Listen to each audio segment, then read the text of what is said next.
good. Just loading. All right. Shalom, fam. Solo Soul here, also known as Coach Arthur. Listen, we are back with another video and a panel discussion. Today we got Brother Ben. Brother Ben is always on time. We just got to get the rest of our family here on time. Maybe they're having like some connection issues, but this afternoon we are going to talk about the cost of trust and rebuilding after scams and broken promises in Tanzania. And I think I saw somebody trying to get in just now, but I don't know where they went at.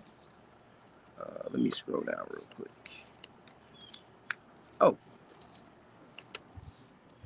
Sister Betty is right there. Let's see. Okay, so fam, today this evening we're gonna address some of the betrayal and addressing some of the betrayal and fostering accountability. We want to talk about how we can hold our community accountable for things that are promises they have made and things that they have done, and how some leaders in our community have contributed to the deception of the community as a whole. So we want to talk about some of those things. Most importantly, we just want to address, we don't want to rehash things from the past, but we do want to talk about some of the things that have happened in the past that has led the community to feel the way they feel. So right now the community is hurt. You have a lot of people that have left the country of Tanzania, and you have people who have left Africa in general, and they just don't know if they want to go back to an African country after experiencing some of the hardships that they experienced. So welcome, Sister Betty and Miss Maria. Sister Maria, welcome. And I mentioned to Ben already that anytime on any of the slides, if y'all want to chime in or comment, y'all just unmute yourself and let me know, and then I'll stop and let you comment. So I'm gonna just go through like 4 slides, and then we'll get to the panel and we'll talk about all the things that we need to talk about. And I know we're missing 2 more people, and hopefully we can get them on pretty soon. Okay, so what I want to address first is what everybody's expecting us to address, is the betrayal in the community and some of the challenges that the betrayal has caused. So we really need to understand the impact as a whole of how the community was led astray and then pretty much left for dead. So the community was encouraged by other groups on YouTube to travel to Tanzania, to buy and live in Tanzania, repatriate. But when people arrived in the country, they were not given proper respect. They wasn't given the things that they were promised. Instead they were met with hostility. They were met with people just leaving them, with no resources, not helping them out, no helping hand. So that's betrayal. People don't understand. That's a violation of community code. You shouldn't betray your fellow man, your fellow woman. You shouldn't betray families of people, and you promise them to help them and guide them in the country, but then you leave them high and dry. So that's not what we want to stand for as a community, and that's why we want to talk about it today. So I don't know if anybody want to comment on betrayal. If y'all do, just let me know. Okay, we'll move on. Okay, so I'll comment on betrayal. Okay, go ahead, Sister Betty. I'm gonna comment on betrayal from this standpoint of how I started this walk, this understanding with a entire community, and I can name some of the channels that I was on and totally a part of when I got on this walk. I started this walk. My walk started when I woke up in 2015 to being a Hebrew Israelite, being a bloodline descendant of Abraham, Isaac, and Jacob, and being a part of the tribe of Judah, descendant blood, and the Hamashiach.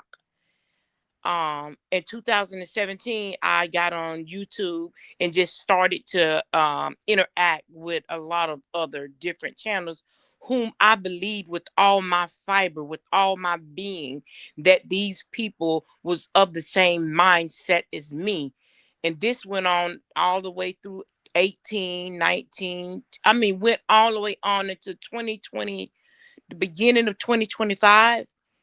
I went through different channels, but I kind of stuck down my grounds with these particular channels. And I'm not gonna hold back on naming what channels it was that I landed on. I landed on Covenant Awakenings. I landed on Teal Ministries. I landed on Dante Fortson.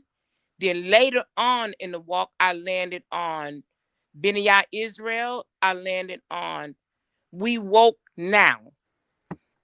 These are the channels that I landed on. And I'm telling you, I was a part of a Covenant Awakenings. I was a part of that channel. I was a part of Teo Ministries, a willing participant of their belief. And me being me, I could never hold back on how I feel or what I thought. So each one of these channels, especially the first three that I named, we actually talk. We actually talked offline, had conversations and interactions with each other off from what the public can see. So when I'm telling you I'm grounded with these people, I'm grounded to the ground. Like I'm grounded to the point where I with Teo Ministries, I actually said to Yakoba that I would personally do what I could do to help you, visit the continent and get to know and get to see what is going on here besides what you're hearing from from whatever that channel was called. I know y'all know the husband and the wife. I can't even remember what their channel was called. And the leading up to the betrayal of what I was witnessing, it caused me pain. I mean, pain, from a spiritual point of view. But the Most High allowed me to recognize the fruit that these bad trees was bearing. Because what I'm telling you is those trees were producing poison fruit. And when we brought it to light, the tree saw the fruit and the tree still went and gathered up this bad fruit against hardworking, honest, retired people who had poured out their everything on these channels, thinking that we have found a community, a group of people that we can gather with, that we can grow with, that believed in family and unity the way we did.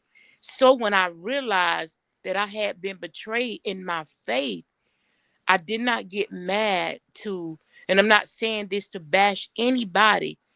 What I'm saying is betrayal on any level is hurtful when you are on the ground in Africa and you can see and witness and touch and breathe what is actually going on. And for people who are in the States who have no stakes in Africa, so they say, and for them to double down hard on something that they're not growing, something that they can't see, they don't touch, that's when the betrayal became real. Because I'm telling you what I know, what happened to me and my family between lawyers and banks and courts. I know what happened to me. And for you, as this big channels, to downplay what I know, ah, betrayal. That's what I said. Call me on your channel. Call me out. You got my email. Touch me in my email. Have me on your channel if you need any more explanation of the betrayal. And now how you have dropped off. These people done changed their channel, shut it down, moving somewhat different as if the covers have not been pulled off of you. You are totally revealed. You are not cloaking around in darkness now. You have been seen for who you are what you stood for. But now you thinking everybody just gonna go quiet and go away. And oh, like the white man do. Ain't nothing to see over here. Yes, I'm still betraying you, Hebrew Israelites, but ain't nothing to see over here. You behave just like them. You behave just like Edom. You betray just like Esau. I'm calling you out, Esau. You hear me? You hear me? Come up. Come up out of darkness and try to get some truth. Come allow the Most High to allow you to repent face to face. Come up, repent.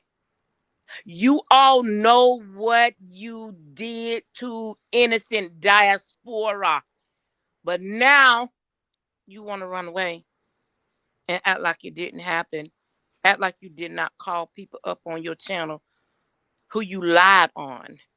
You're gonna reap what you sowed. You think you're gonna run away and just be prosperous, writing your books, your memoirs, selling them on Amazon, knowing what you did, the level of betrayal that you did to us, the lies that you still was pushing when you saw the house crumbling down. You done built your channel on a foundation that could not stand, and you've been revealed. Now you move on with your books. You got my email, betty.bent@yahoo.com. Thank you, family.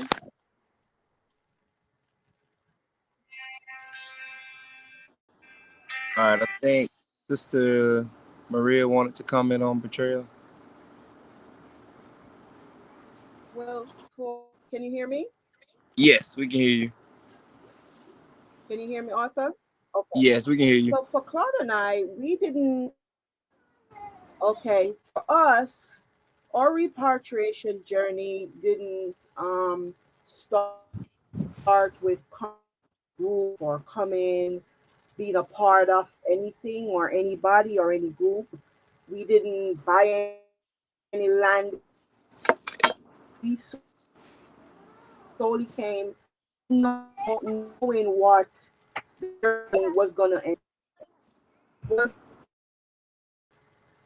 and still is. Unfortunately, we had that as our welcoming, well, what we ran into. But for people who bought their land, in particular, thinking that this was how they're going to start their journey, I to those people who, what was your reason for wanting to leave? What did you expect your journey to be like? Do you think it was gonna be an easy cakewalk? Did you have a plan B in effect? Um, for us, the disappointment wasn't the betrayal of that group. For us, it was, all these people who came depending on this particular group and movement they betrayed. So you must always ask to, okay, if this doesn't work, how are we as a family, or your partner and yourself gonna trot on and maneuver? And I'm saying, if for people that are leaving, yes, your finances might have gotten exploited and you don't know if to turn left or to turn right, but you have to go back to the root cause of why you left in the beginning. What was the purpose of you leaving America? So that's what I have to say on that. All right, thank you, Miss Maria, and thank you, Sister Betty. Ben, I don't know if you have anything on that betrayal. If No, not, no, not nothing, nothing yet. But I think obviously the conversation as we go on, it's just gonna percolate my brain some more. okay, sound good. Okay, so fam, our so the biggest issue with what we're dealing with right now is that we're very, we see a lot of people that's discouraged in the community, and we know personally of a lot of people who have let us know like they're fighting in court to either get back what was promised to them, or rather it be land, or if they're trying to get their money back. We know families who was in Tanzania for 8, 9 months, a year, and they're already leaving because of this particular group, this couple. And most of y'all, people who are on the channel or follow us, that you already know who we're talking about. And for the new people who really don't know who we're referring to, we're referring to, like that group. Their channel is Judea. No, stop. All right, go in and tell Bella. Bella, can you take her in? I don't even want to say their channel name because it's like I don't want to send anybody to their channel, because what we're trying to do right now is to get people to understand that these people talk a good game. They talk this big game, but they have nothing to show for it in the country. Literally nothing to show for it. And they've been there over 4 years, and they have taken thousands of dollars from different people. And now they don't want to talk about what they have done on YouTube simply because they are in the midst of court right now. They're in the midst of being held accountable for what they're doing. But on the back end, they're trying to paint this picture to other people in the community as if they didn't do anything. So the reason why we want to have this discussion is not to rehash all the things that they have done. We want to have this conversation simply because this group has caused so much harm to people, and we want to have a solution. So today we want to talk about creating a resource for the diaspora community. We want to have for us to fall back on if we don't have nobody in the country to go to, if we don't know local people. The link. So we want to have something that we can rely on. So fam, I'm gonna get my presentation back up and I'm gonna get it moving. My laptop overheated because it's blazing hot out here. It's blazing hot out here in Florida. So just bear with me one moment. And I'm gonna get my presentation back up. So it just completely overheated. Oh, sheesh. It said overheated. Ooh. So y'all, we had to get an ice pack. we had, we had to get an ice pack for the laptop because it was on fire. All right. And I'm sorry for Sister Wanda, or Mr. Clyde, who was trying to get in. Y'all just give me 1 second. I'm gonna get y'all on the panel. Here we go.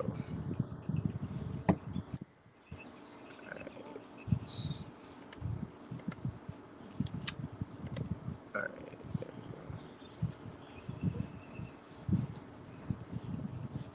Thank y'all for being patient, fam. And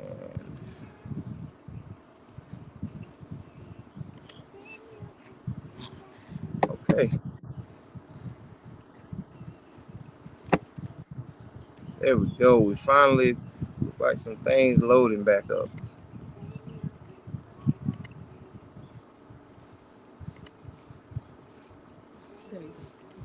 What's up? I just can't see it on this screen. Oh, there it is. Just loading a little slow. All right, so fam, was just on betrayal.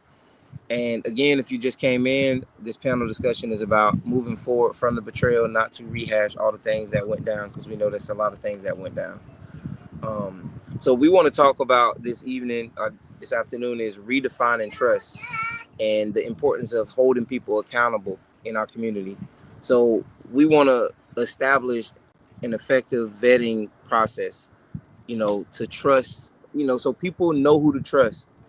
So this group or this panel, we have been transparent from the beginning.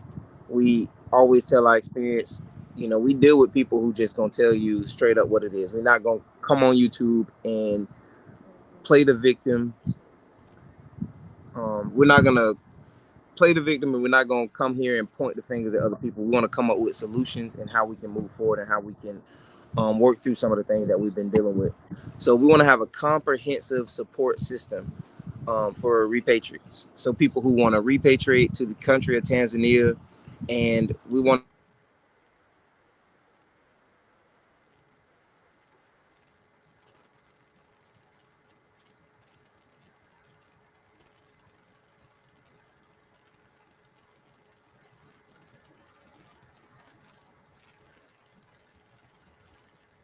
is learning from financial missteps. So we know people have come to Tanzania and they have made bad financial choices at the beginning of their trip, and maybe they invested with the wrong person, or they invested before they moved to the country. That's been a lot of mistakes for a lot of people, have been like sending their money ahead before they actually get into the country. So now we know that we don't advise people to do that. Don't send your money ahead to anybody because you want to get on the ground and see it for yourself. So we want to talk about the importance of making smart investments. So a smart investment initially moving to the country of Tanzania would be to start a bank account.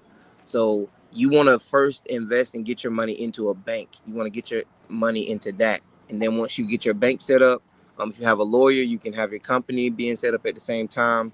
That's what we want you to, that's what we recommend you do first. All right. Not just jumping out there buying land, trying to do everything quick. Make sure you take your time and do that. All right, I don't know if anybody have a comment on this slide. If not, I can Yeah, go I to the next. think yes, Arthur, excuse me. Sister, hold on. I don't know why. Okay, nobody got a comment on that. Okay. Yes, I do. Okay.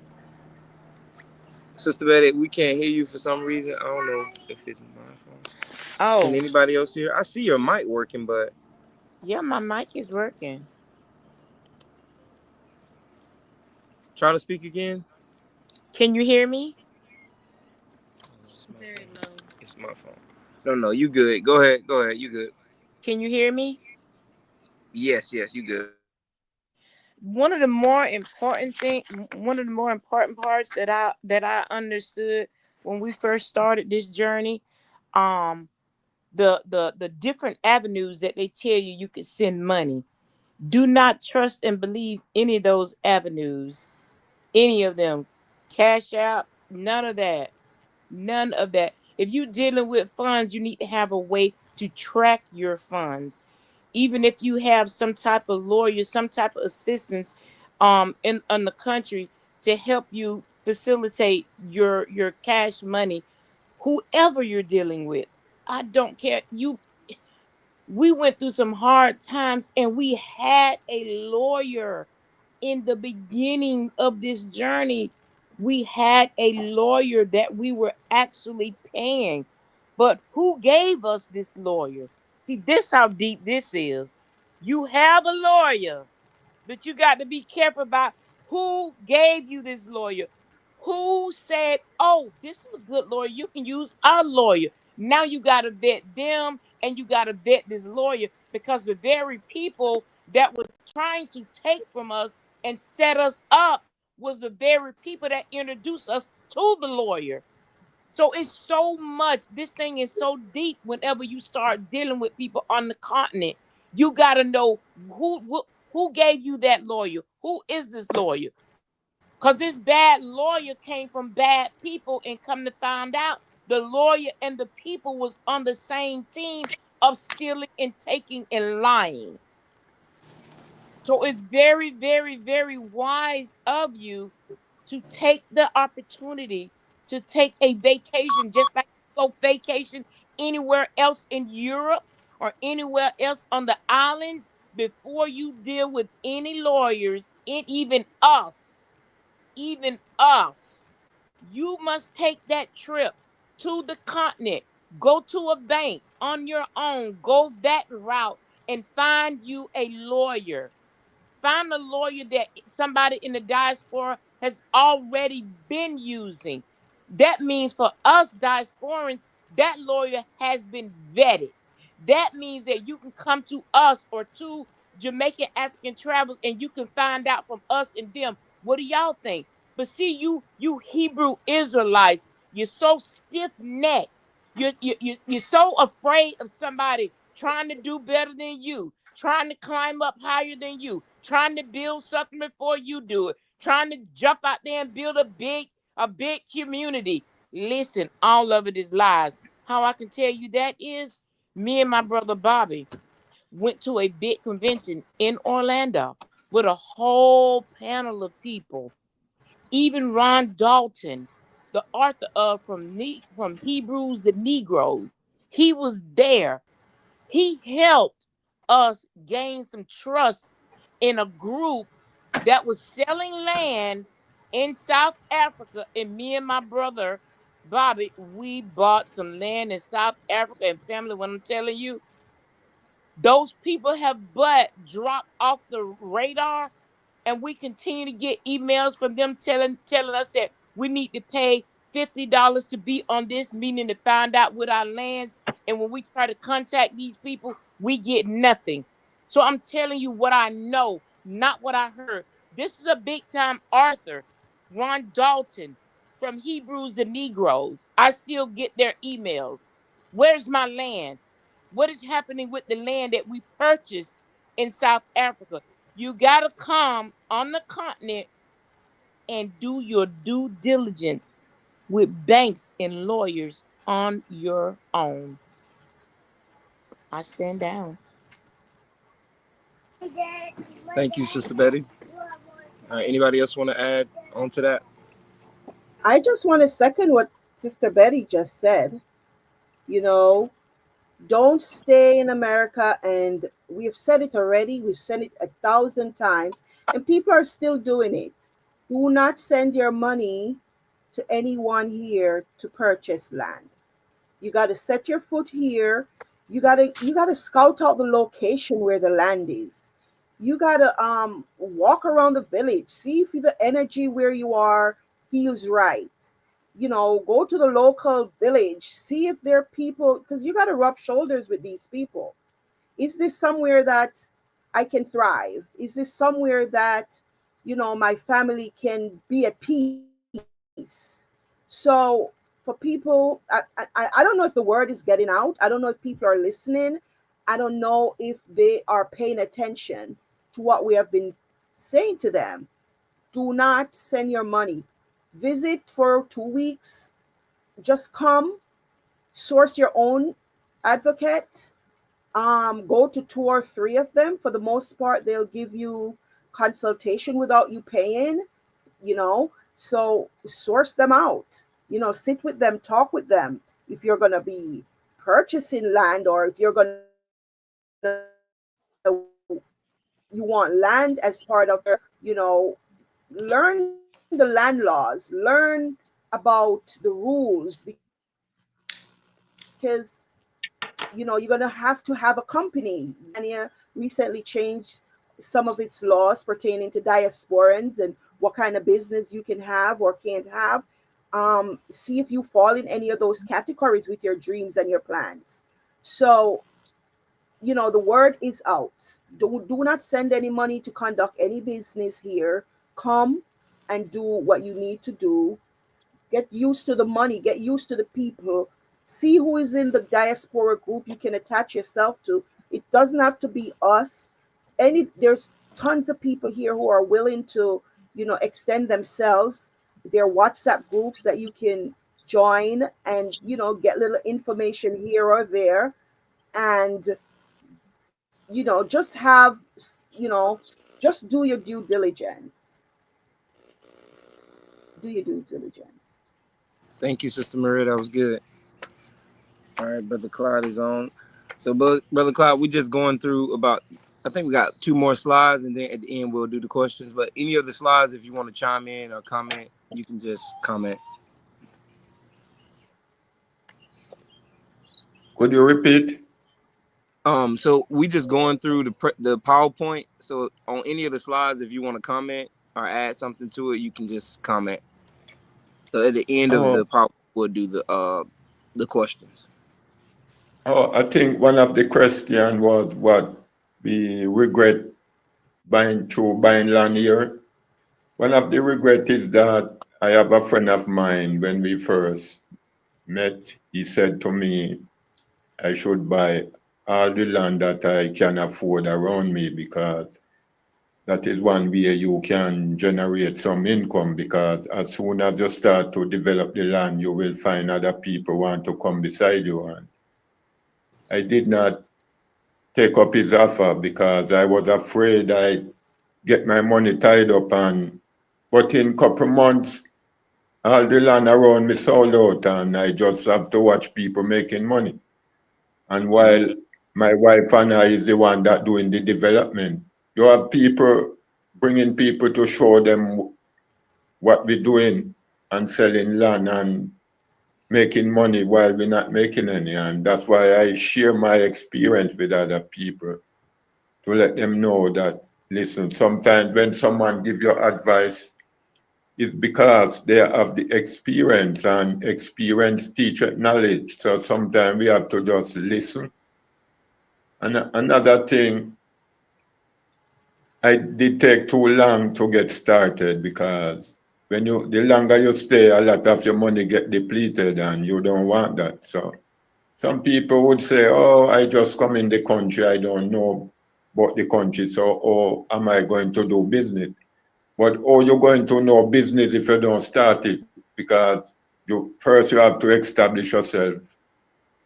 You have to get to know people, find your customers. So if you don't start, you're going to get all those things started. Yeah. That's true. Thank you, Brother Clark. That's good. Sister Wanda just joined. Sorry, Sister Wanda. I thought I emailed it to you. Sister You Wanda. did. I'm Okay. sorry. I opened it because it was so small. I know. I'm sorry. It was short. It was last minute anyway. So, Sister Wanda, we just going through the PowerPoint, and if you want to comment on any of the slides, you can just chime in. We Uh-huh. almost done with the presentation portion though. All right. So, fam, we're gonna Oh, talk about is Mr. collective. Clyde done? Oh, Mr. Clyde just got on too. He just chimed in. So, Oh, all right, there we go. All right. oh, So, okay. collective learning for financial empowerment in the community. So, this is exactly what Brother Clyde was speaking about. Things that he would have, wish he would have known. He would have made different financial decisions. So we know how important it is to be informed. So in Tanzania, you just have to understand how things go so that you can make the right decision. So it's hard to navigate, the local system and where you should invest and what you should do. That's why I mentioned yesterday evening that you should come with a plan. If the Most High gave you a plan or vision or idea, you should write it down and make sure you make it plain and you come and stick to that plan. When you try to deviate from your plan, you tend to like see other things that you could possibly do. You just kind of lose focus. So if we talk about and if we as a community we inform people things that we've been noticing that's successful, then we can help people. I think if you see something, you should say something about it. And a lot of people just don't share the right information. They just like hide information, or they make you take these expensive webinars or investment groups just to tell you something that they could have simply just told you in a short video or through a short text. They could have told you what to do. So y'all will see what direction we're going into. Because remember, in this panel discussion, we want to come up with a solution. All right, so we don't want to go through all the same things that we've been telling and warning people about. This same panel warned people almost a year ago about what not to do, and we still had more people go and still invest in the same group, and we still have people still going to make the same mistakes because they just see that they're popular on YouTube and they think that that's where they should go and put their money or investment. So popular with no fruits. All right. So all right, we had the panel discussion. So we are gonna start. Who would like to start? I don't know who would like to answer the first question. Any volunteer? Or we can start with Sister Betty. All right, Sister Betty would like to go first. I'll start. All right, so Sister Betty, the first question is, what hard lesson did you learn during your repatriation journey? For you, you're traveling and doing business.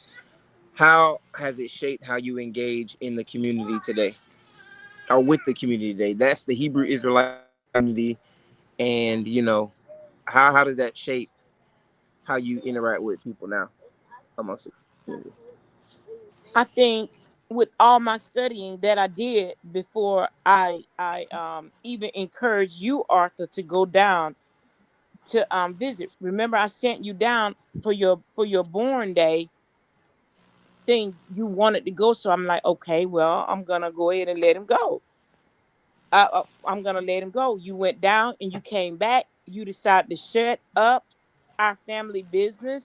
We owned a juice and cafe bar here in my city, and we owned a fitness gym here in the city. I own a preschool here in the city. We shut all this down because the Most High was moving us to move and start the repatriation back down there. So it was just all new to us. So we was just not knowing which way we was going to go. We did not know.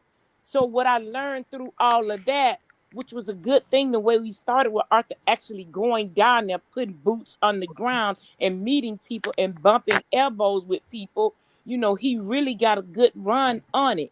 But even with that, with him putting his feet down for 3 weeks, was not long enough for us to come back and shut down all our businesses. I think that was a rush move. We shouldn't have shut down all of our businesses and spent money, tons of money, y'all, thousands of dollars with those shipping containers, shipping all of those things that we ship down on the continent. And right now we have happen to move them from this house to that house. That costs money. So what I'm saying is the number one lesson in this moving back is do not think that you got it together because you've been down there for 3 weeks. You went down there on a vacation. You did not go down there and get no hard facts, no real education on what it was you was doing. You was doing something in a rush to get down there because we all feel the push and the move to get out of Babylon, especially now, because we know that this nation here is at our throat and has been at our throats since Ferdinand and Isabella.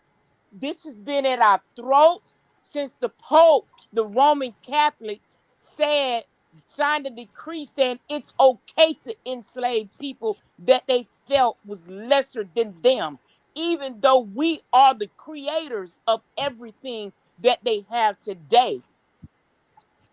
We made a mistake by moving that quick. We should have moved a little slower, but just think about it.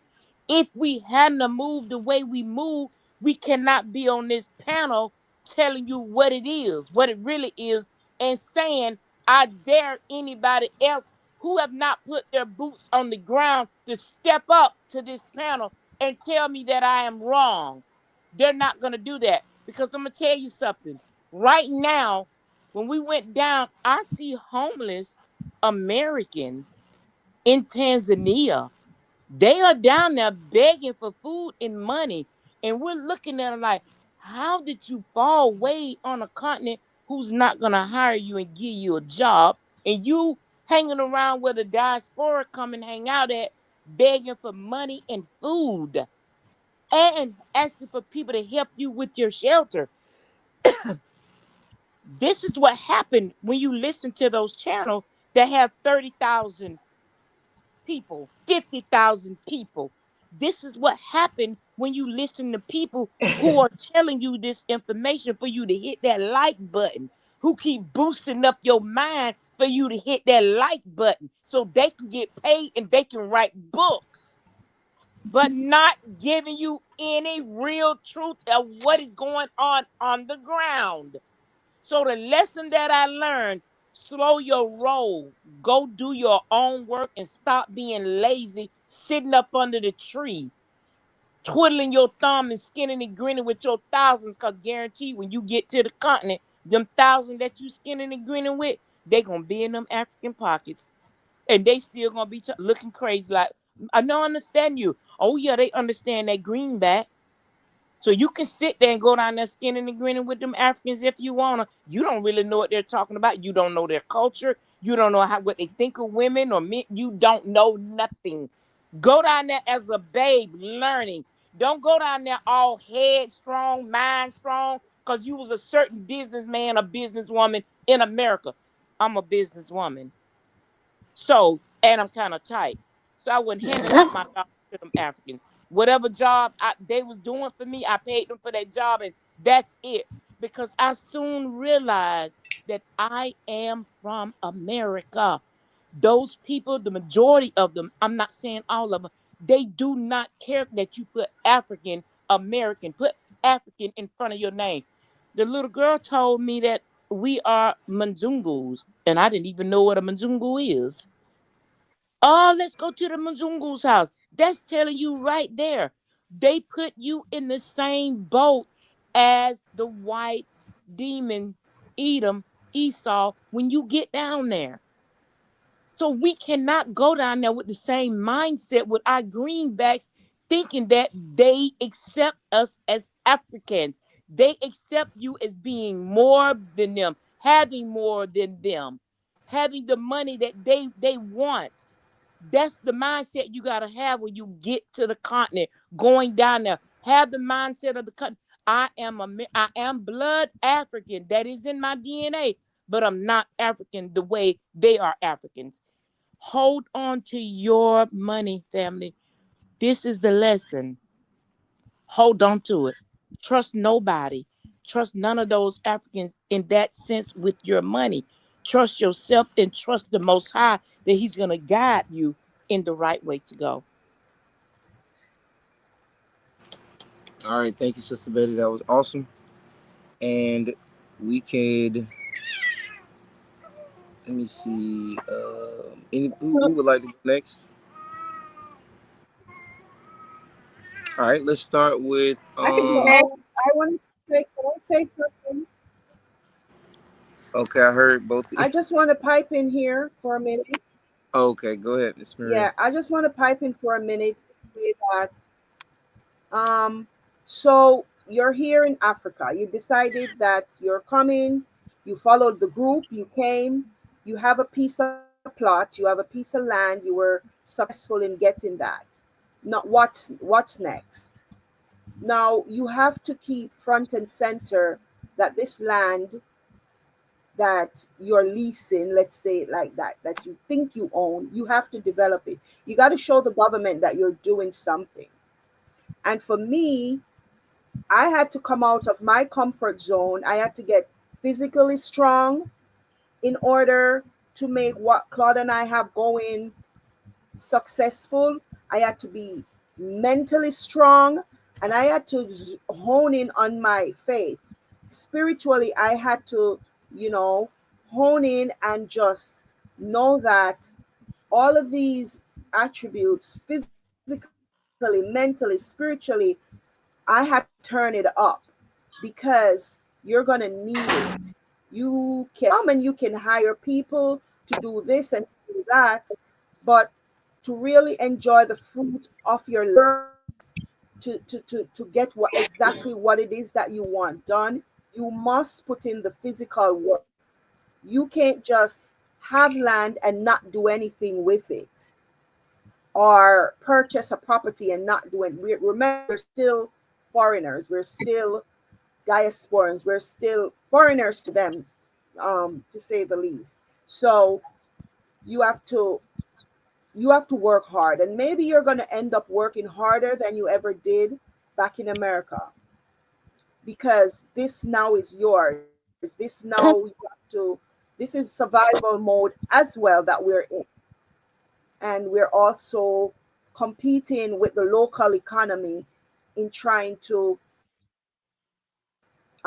make it sense right there. Can I pop in now? Oh, go ahead, Brother Clark. Yes, some of the problem that people come here and face is just simply their fault, and we need to take the blame of someone else and man up to our fault. Because personally, me, I would never ship a container going to a country for the first time, because I don't know where I'm going. I don't even know where I'm going to put container or anything. So that was a no-no for me. And I hear people talking as if Tanzanian will rob them. You're quicker to get robbed from the diaspora than Tanzania.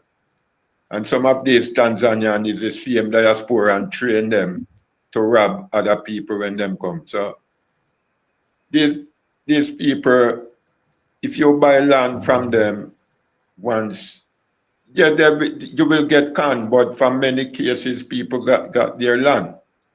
So we have to be careful how we say things because, and again, you cannot do business if you are not on the ground because someone have to get the burn to can tell other people, don't, this is how you do it. Because we all are new to the country. So it's like we're starting all over. We have to try and see what will work for what won't work. So I have a comment for number one.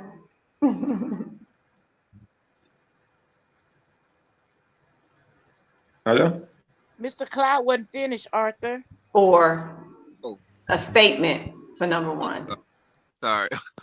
Brother Clyde, you finished? I'm sorry, I ain't mean to. Oh no, she can go ahead. Okay, so Sister Wanda, you up for number one? I know you can see the screen, right? Yeah, I can see the screen. Can you hear me? Yeah. Go ahead. You can go ahead. Okay.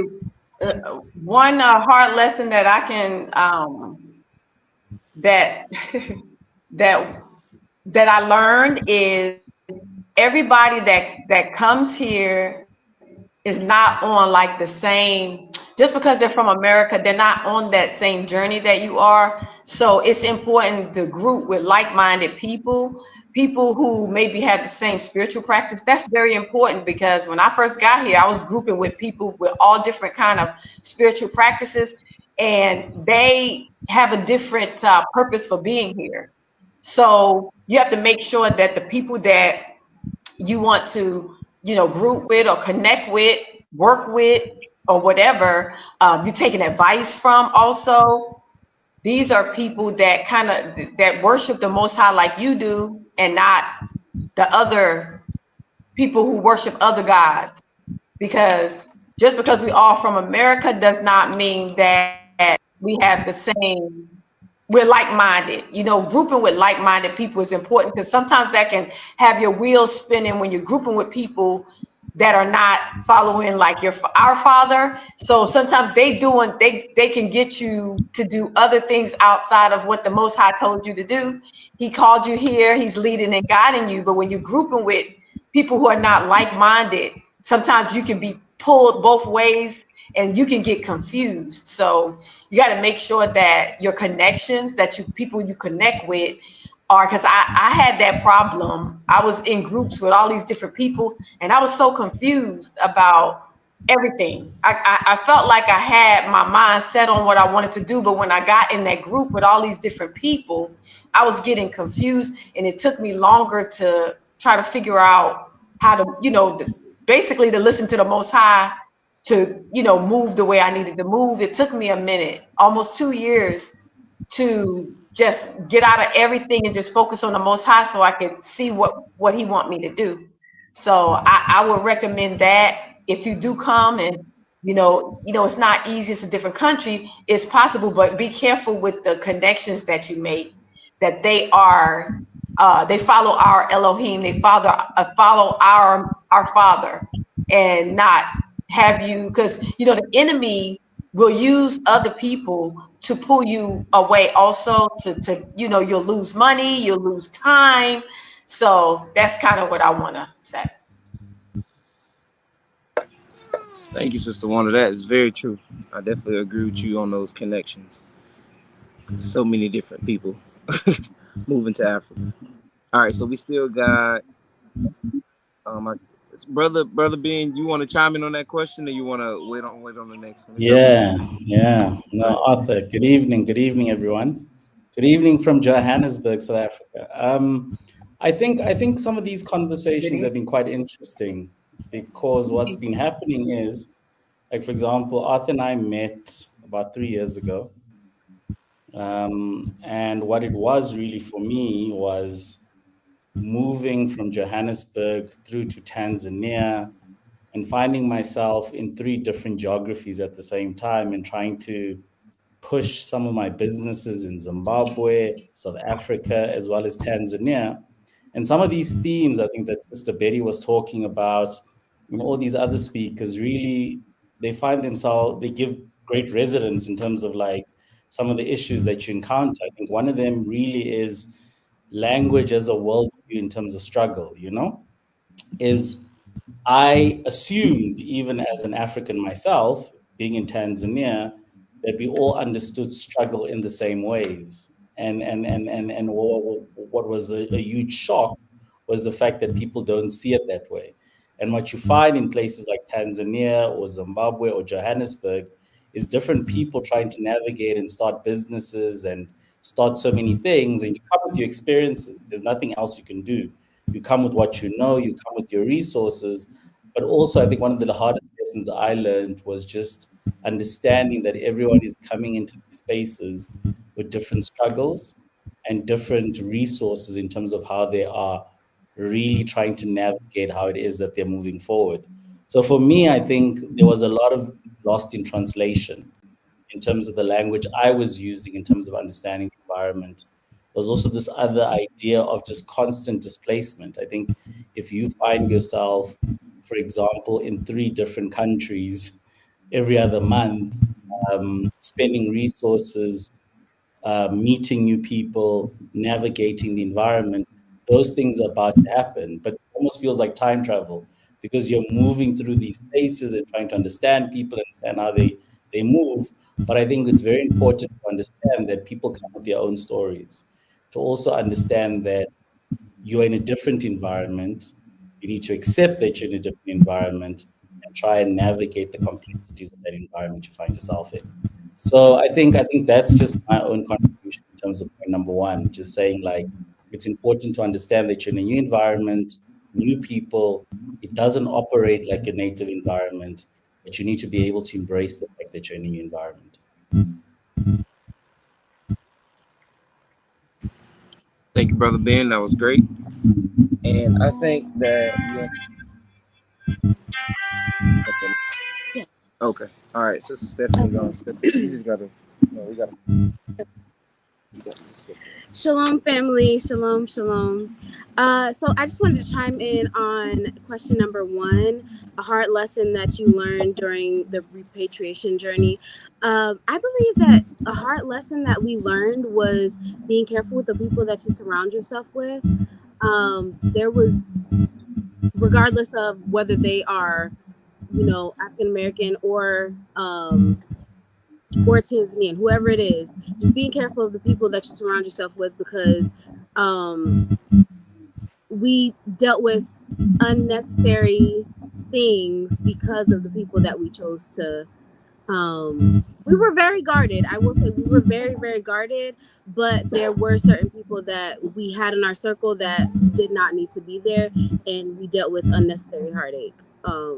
So I just wanted to make sure that was pinpointed, because that's a huge deal when you are moving to the continent.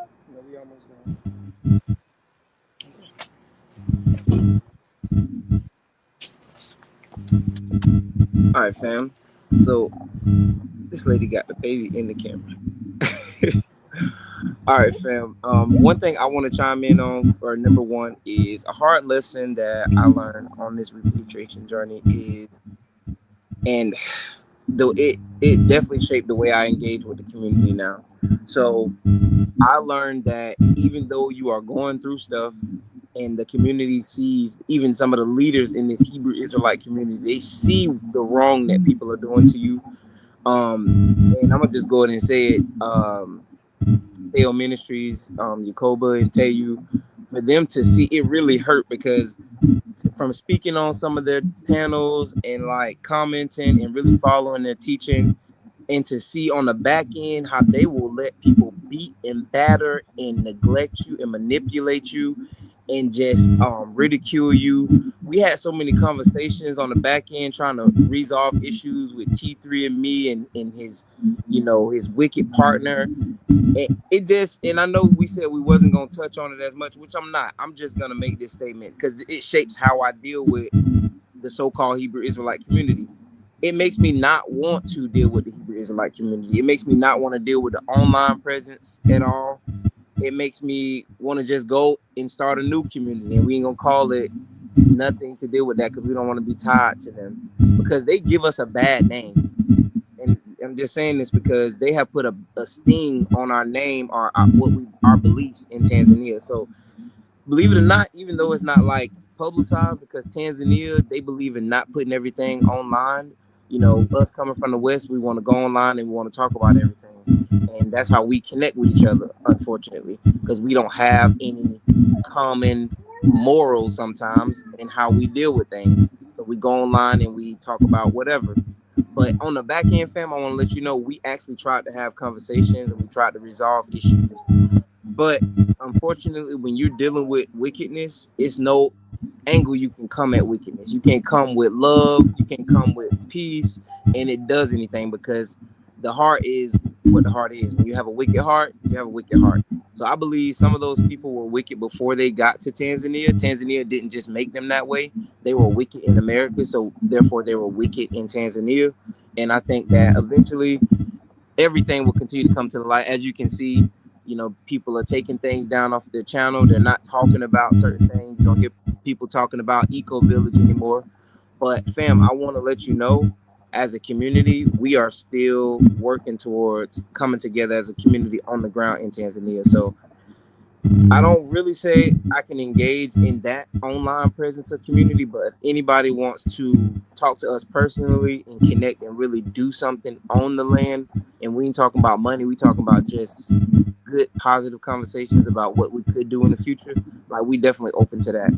But as far as like being involved with these people and whatever they're trying to build to motivate thousands of people, we don't want any parts of it. So, And just because I brought it up, yeah, one thing, just to piggyback kind of off of what Pastor Betty what Sister Betty was saying. I don't want to. I know that mistakes were made in our, but I think that mistakes will always be made when you're doing something new. So we never want to act like, you know, it's any regrets. But the thing is that we are also thankful to the Most High for the mistakes that we made, for the faith that He gave us to be able to take the step that we did, you know. So were mistakes made? Definitely, absolutely. Were there hardships that we had to deal with unnecessarily? Absolutely, because we made so many mistakes, you know. But at the same time, we're still thankful for the journey, because this is where the Most High has us, and nothing is by accident. It's all, even though we do have free will, it's all ordained by the Most High. And so that's just an encouragement for those that are seeking to take that step. Don't feel discouraged just because you think that there may be mistakes that you're gonna make. Yeah, it's gonna happen. That's just life. You're gonna make mistakes, you know, and sometimes. So Romans 8:28. All things work together for the good of those who love Yahuwah, to those who are called for a purpose. We know that like she said, like Stephanie said, we were called for a purpose. So we know that yes, all those bad things happened, and even we were even pulled in by the enemy, but the Most High is using that for our good. So that's what we believe. We believe, despite all these people getting scammed and all these different scandals and issues, it's all working out for our good. So, fam, let's go to the next question. I was trying to help you out because Yeah, I was gonna. I knew you was trying to land. Yeah, you was trying to land. Yeah. You land. Okay, so let's go to question 2. So looking back, fam, looking back on looking back on everything, look at everything full circle. What do you wish someone had told you about doing business, buying land, investing in Tanzania before you made the move to go to Tanzania? So let's start with Sister Maria and Mr. Clyde. We're gonna let y'all start. So what is one thing that y'all wish that somebody told y'all? I don't Well, know. for me, from my perspective at this point, doing business in Tanzania is no joke. We chose to go into agriculture, and You have to be in 100% because it's that you put in 100% what you're doing. For us, it's our passion fruit that we started with, and we moved on to different crops like the banana and the plantain, and we went into the fishery, but we didn't go as hardcore as we wanted to. Um, so for and that's a lot of different hands we had in there, and you have to be committed. You have to have willpower. You have to put the work in. You have to get good people to work alongside you, and that for us was a challenge at one point. Just getting people that actually saw your vision and wanted to um and didn't mind working along with you and not trying to exploit you or steal from you. um so for us, it was just putting in the hard work. There were many, many challenges along the way, and if you think it's going to be because it's Africa, it's easy, no. The challenges are going to be many. So maybe Claude can get into a different tell about what some of the challenges are. But we work through them. We're still working through them. And when you have a company as well, you have to, it's not something you can just set up and neglect. You can't just have it there. You have to report to the TRA. You have to make sure you register your company every year. You have to make sure you're paying your taxes. You have to make sure your taxes are being inputted into the system each month, because on that aspect, the business, the paperwork aspect, that in itself can drive you nuts. So it's not just coming and setting up a company and just going off and living the beautiful African life. It's also about putting in the work that is needed. Hmm. Hallelujah. I have little or no challenge here, because the problem is what is not like is anyone.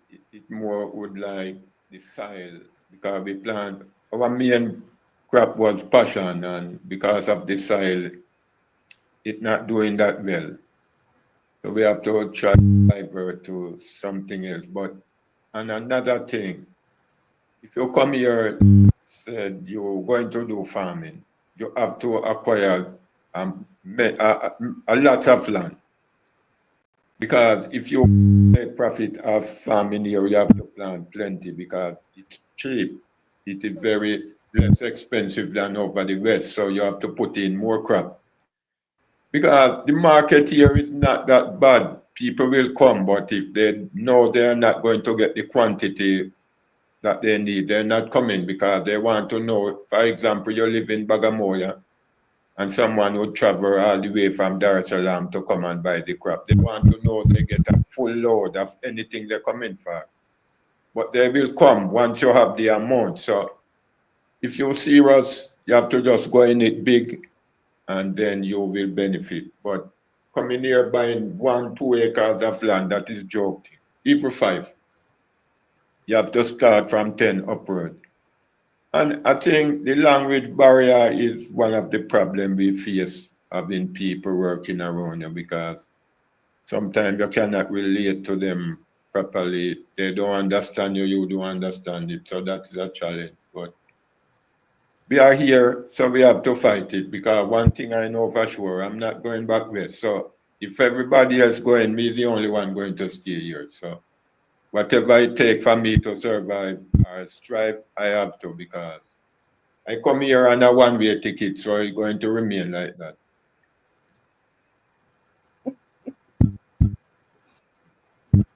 All right, Sister Wanda, you want to take number 2?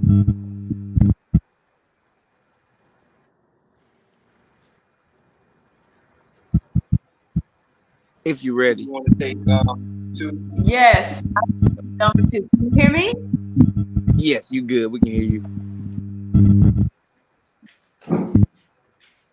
Okay. Ready. I'm ready. Yes. Number two. Can you hear me? No. Okay. Number two.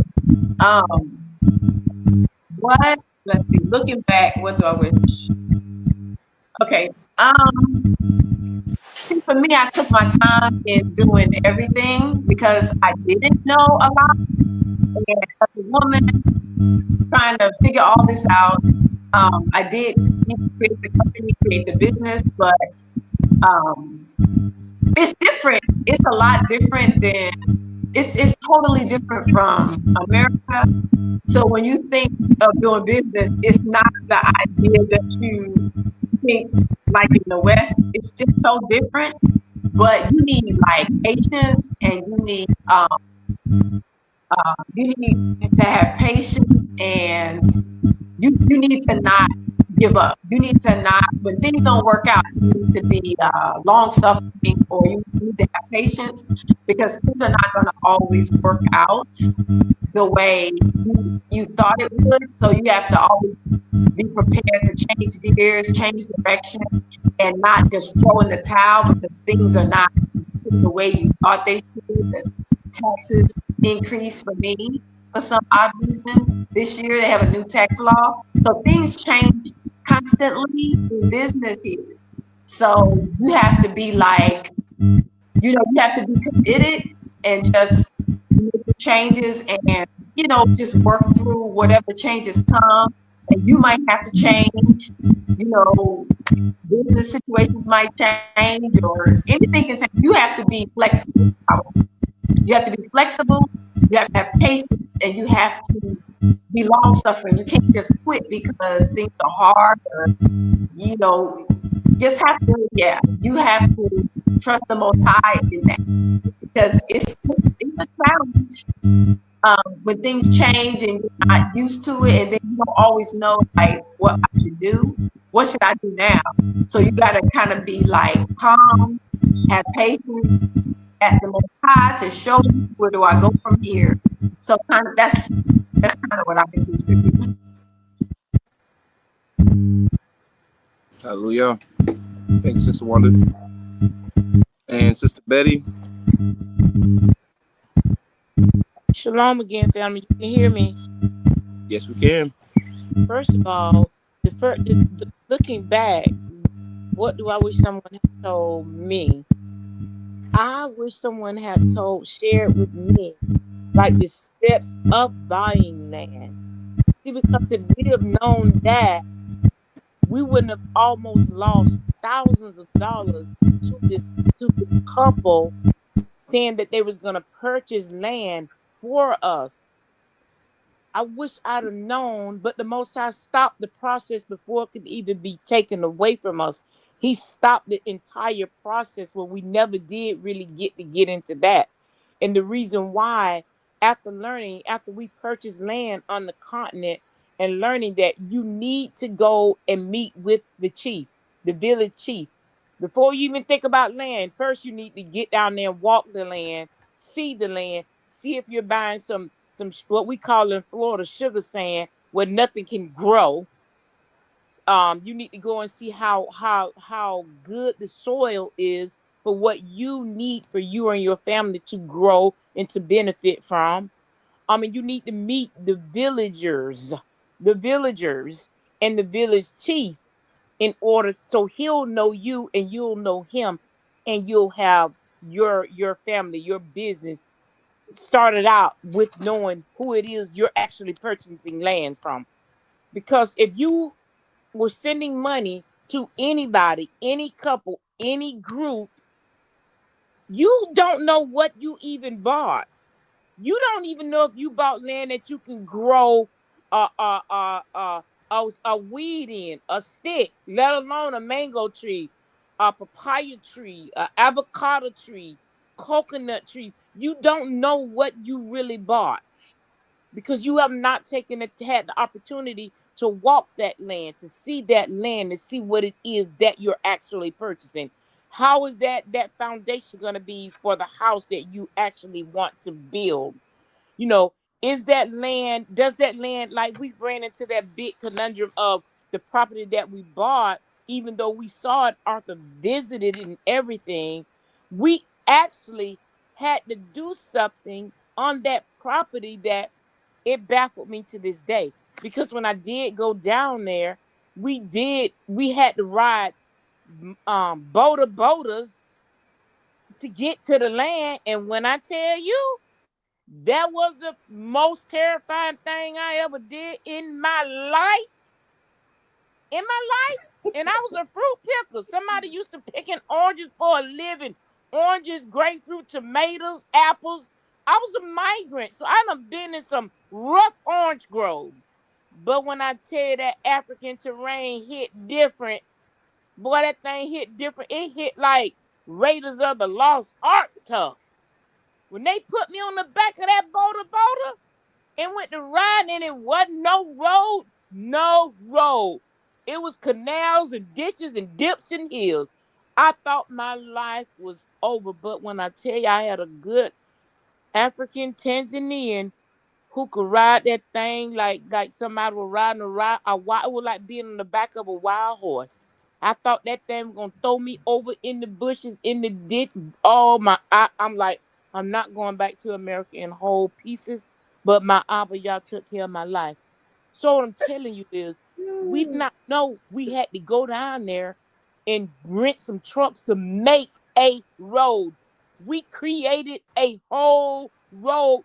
And I'm going to tell you something. That road that we created, not only did it benefit us, it benefited all the African Tanzanian people in that entire community. Because now you see they're walking the road with no trouble. They got their cows on the road, their dogs on the road. We see cars out there on our road, but we ain't getting no money for making that road. But make a long story short is, it's so good to go down there and see and walk what you're buying. Like, we knew what we was getting into when we did it. I ain't tell y'all about getting on the road when it was wet and it was muddy. Oh, Abba Yahuwah, where you at? Where you was? Oh my gosh. You know, we Americans, we used to these paved roads and need some rocks, some dirt. No, no, no, no, no. That's virgin land. Like our ancestors, well, yes, we do have our ancestors from Africa, whether they want to claim us or not. Our ancestors had walked that land, family. It's prehistoric there. The land is prehistoric. Ain't never been cultivated for nothing. It's been growing wild for thousands of years. And here we come with our little cushiony hands thinking, oh, yeah, wrong. You on some prehistoric land, you may find some prehistoric bugs and centipedes and snakes and lizards. All of that is there. So I wish somebody would have told me that I was coming on some prehistoric land. Okay? That would have been great. But I will never, ever try to convince anybody from going back to the continent, because all of that still yet, family. I am grounded to stay. Nothing can make me run away, regardless of who want to claim me. The Most High claim me, and Africa is our home, and we going back to get a piece of it, whether they want us or not. We going back, and we're back to stay. Yes, ma'am. All right, thank you, Sister Yes, Betty, ma'am. for bringing wisdom and entertainment. All right, Brother Ben, you want to chime in on number one? Yeah, so I think no, definitely. I think it's just one of the number things that I'm thinking about in terms of question number two is our relationship to failure. I think what tends to happen is, like, I think coming from a place like Johannesburg, where by and large, in comparison to other spaces on the continent, you think that, okay, if you're successful here, you're making things happen here, maybe the same thing is going to work in a place like Dar es Salaam or in Zanzibar, but just also getting a reality check that these environments are not necessarily the same. So I think just really investigating our relationship to failure when it doesn't work out.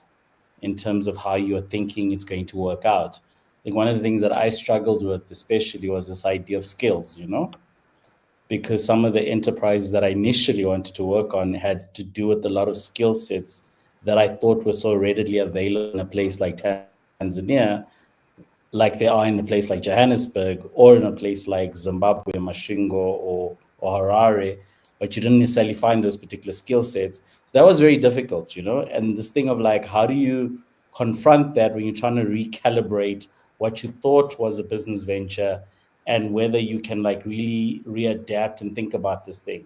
So I think that was quite a big challenge because there was no pipeline. So you think that if you want to buy something or something breaks, or like, for example, I had a MacBook, parts for a MacBook were difficult. So if I had to connect online, that was difficult. So really thinking about like infrastructure and supporting what you want to do, and the theme about people have been talking about researching the environment is very, very important. I think this idea of adapting to the environment, because I think there's something quite interesting. I think recently there's been a conversation taking place in Tanzania about particular trades that foreigners who come in as investors cannot take part in. One of the things that happens, especially in a place like Tanzania, is that you are coming in as an investor. You really want to invest. And when you get there, you realize that there's no pipeline. And then when you realize that there's no pipeline, you find yourself in trades that you're being prevented now by the government in taking part in. You know what I mean? Like goods and services. Because if you don't necessarily have a pipeline to service whatever business you want to get into, then you have to be informal in order to grow your business and create your own pipeline. But that particular job or those particular works, that industry is only segmented for locals. So this is the thing that we've been struggling a lot with, especially now, especially with solar example, right? About like thinking about like technologies around solar, thinking about regulations that change all the time in terms of like suppliers, manufacturers, and also in places like South Africa, for example, where we had like load shedding a lot in the solar business, but then you find that the government then changes the schedule and says we're going to tax people that are conducting solar at a particular percentage, which is more expensive than having electricity, but half the time there's no electricity. So this thing about like really thinking about resilience in this environment is actually quite important. So I think, yes, definitely. I think coping and really being dynamic, like the other speaker spoke about, just really constantly rethinking, reimagining, and just not having like a fatalistic like assumption that things are not going to work out, but continue pushing and pushing and pushing. And I think that's just my contribution with regards to question number two. Thank you, brother Ben. That was very good. All right, so I think everybody commented on number 2, so let's go to number 3.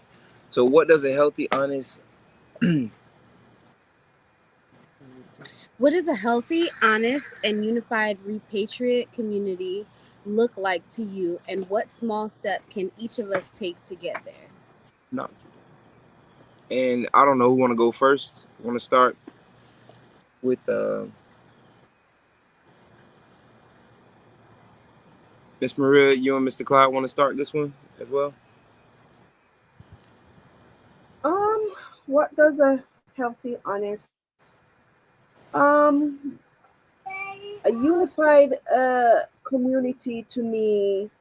I'm at this point, to be transparent, I am very skeptical and very cautious in my circle. I feel like for the last 4 years, we've been so taken aback with the group that we were a part, well, we weren't really in their group, the eco village that we were supposed to be a part of. We went full force in trying to, okay, feel like we belonged, only there was nothing to belong to. Um, there was nothing there. So we did a 2.0, we started over, and yes, we have for me, found a tribe that, for me, within that tribe, transparency, honesty, communication is my basic, those are what I feed on. Um, People that I know I can call on to pray for me, or I can pray for them, or if any situation arise, they are my go-to people. Whether I am MIA, they're looking out for me, or they're MIA, we're looking out for them. So um, that's the sort of connection that I feel is necessary when we really talk about a community. We got to be accountable to each other in more than one way. Spiritually, we can be accountable to each other, and resource wise, we got to pool together for the greater good. We got to network. We got to put our resources together just so that we can spread our wings further and cover more ground, so that each one of us, each family, can be successful. So, community for me, meaning, your children, they're going to run through my home. I don't have any now, but run through your home, and we just look out for each other, and we keep it healthy, we keep it respectful, we keep it, you know, just honest with each other. So that's my take on that. Okay, thank you, Miss Maria. That was a great input. Anybody else wants to go next? All right. Um, Brother Claude, I don't think we can hear you. I think you're still muted.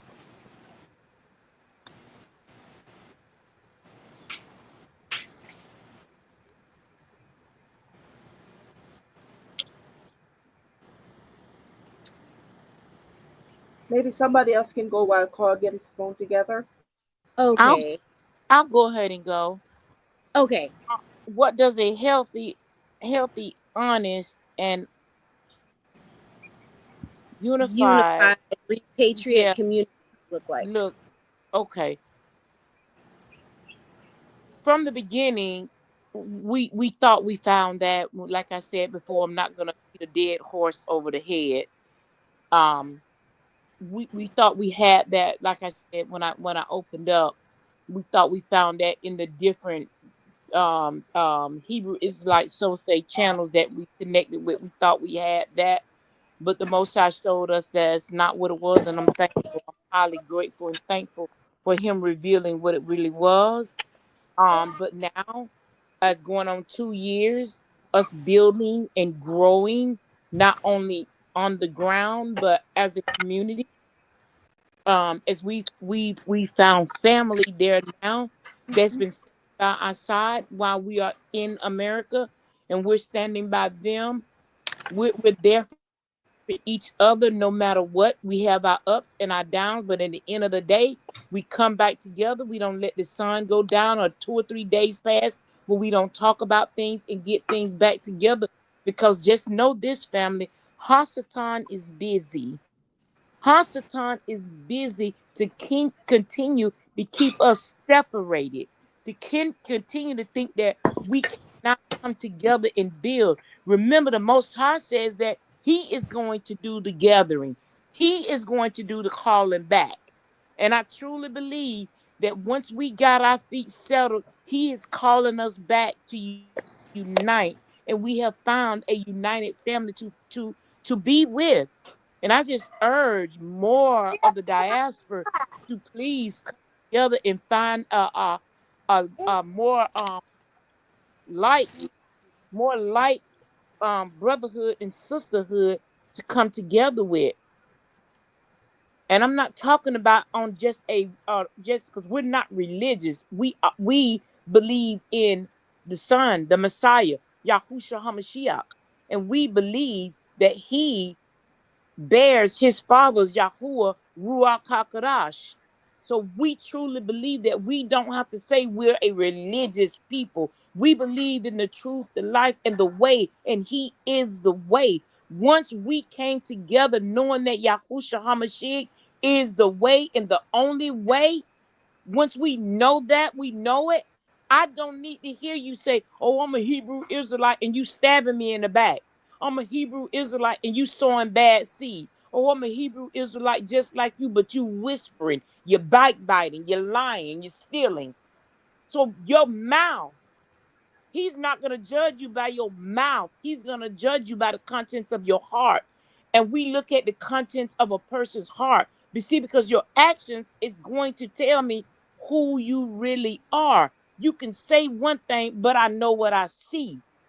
So I'm thankful that we found a family to unite with and to grow and build that loving community like Miss Maria was just talking about, where your children in my yard and my children in your yard, even though I don't have any children, but I got grandchildren, and that we can be eating from each other's house. We can be going to the same pond. We can be eating out of the same field because family, look, the day is coming. The day is coming. We're in the 7,000 year of this prophecy being unfolded. These heathens are looking towards September the 23rd. They looking towards September 23rd. But see, they're basing their knowledge off of a false fake people. Because the Most High has not called the Israelis to do what the Israelites were called to do. See, those Israelis that are in the land now, they are the synagogue of Satan. They are Revelation 2 and 9, 3 and 9. In the Bible, they're reading the Bible as if they're us. See, that's what Satan has done. He has sown his seed. His seed.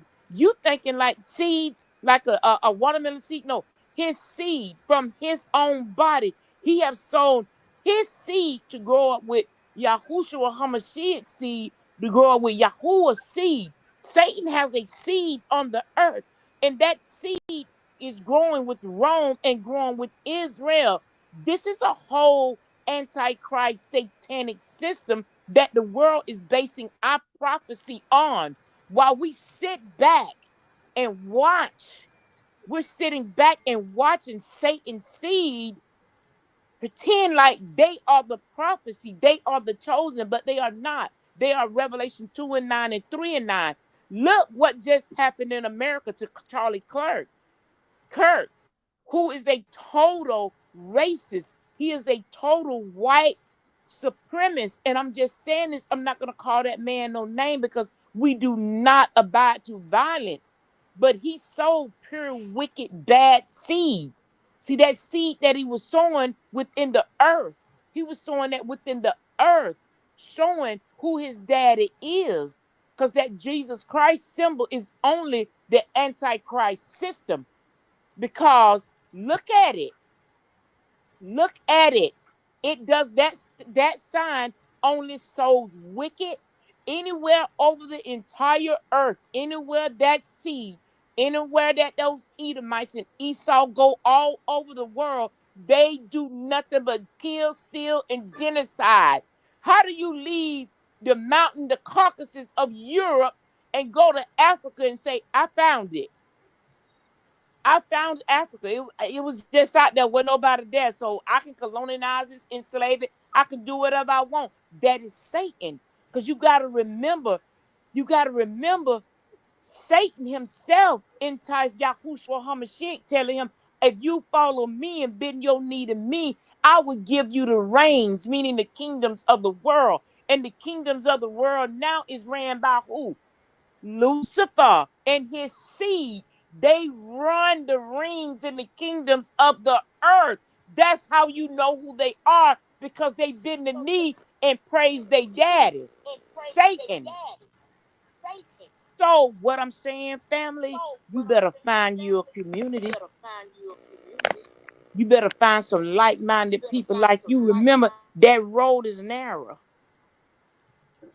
That road is narrow now. It ain't no wide road, and it ain't gonna be for everybody. That road is narrow.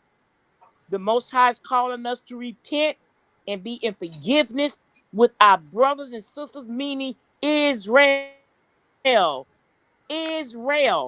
Whatever they doing, that the governor of Utah, where Charlie Kirk was killed, do you realize he said he prayed for 33 hours? And we know that number 33 is a satanic Luciferian number. See, 33 is those y'all know who I'm trying to call. Y'all know who I'm trying to call. It's Albert Pike was one, 33 and the third. Benjamin Franklin was one, 33 and the 33 and the third. Thomas Jefferson was one, 33. These all forefathers are of that same system. Yeah, they are their forefathers, but they're not ours. But those are the kingdoms that bent the knee to Lucifer. So here we are, supposed to be going back to the continent as a group, as a united family. And what do? We do what they do. We continue to cut each other's throats. We got these big mega platforms who help keep us divided. And look, we got this panel going on with nothing but truth and honesty going on. You can't hardly hear a peep. See, because our people love lies and deception. It feels good. They love what feels good. See, we're not trying to love on that. We have walked out of the world, and the Most High has us on a path to find each other in love and in kindness. If it's going back to the continent, then we're going back to the continent where we're already back. We're already back. And what I said, we bring jobs, we bring community, we bring beautiful roads, we bring in a lot to the community once we get down there. We're bringing a lot because when I think about all the men that we employ on our land, African Jamaican travel, look at the people that they employ on their land. We are building family and community with a people who don't even really know us or really know our struggle. A lot of Africans there, the young man on the mountain who said I wasn't African. And I had to tell him, you don't know our struggle. See, they know our struggle from the Mzungu, the white man's point of view. But do they really know our struggle from the black man point of view? Do they really understand who we are? No, they don't, because they're not taught to know us. Just like our own people aren't here, they're not taught to know us. But here we stand. Here we stand after 400 years of persecution, murder, rape, slave, and they cook us and eat us too. We don't know that because you don't study enough to make yourself known. They don't know who we are and what we've been through. And all we want to do is come back home and build a healthy community for us to grow and live in. Thank you, family.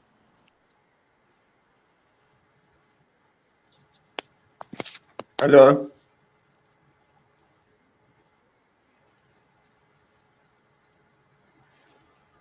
Go ahead, Claude. Oh, okay.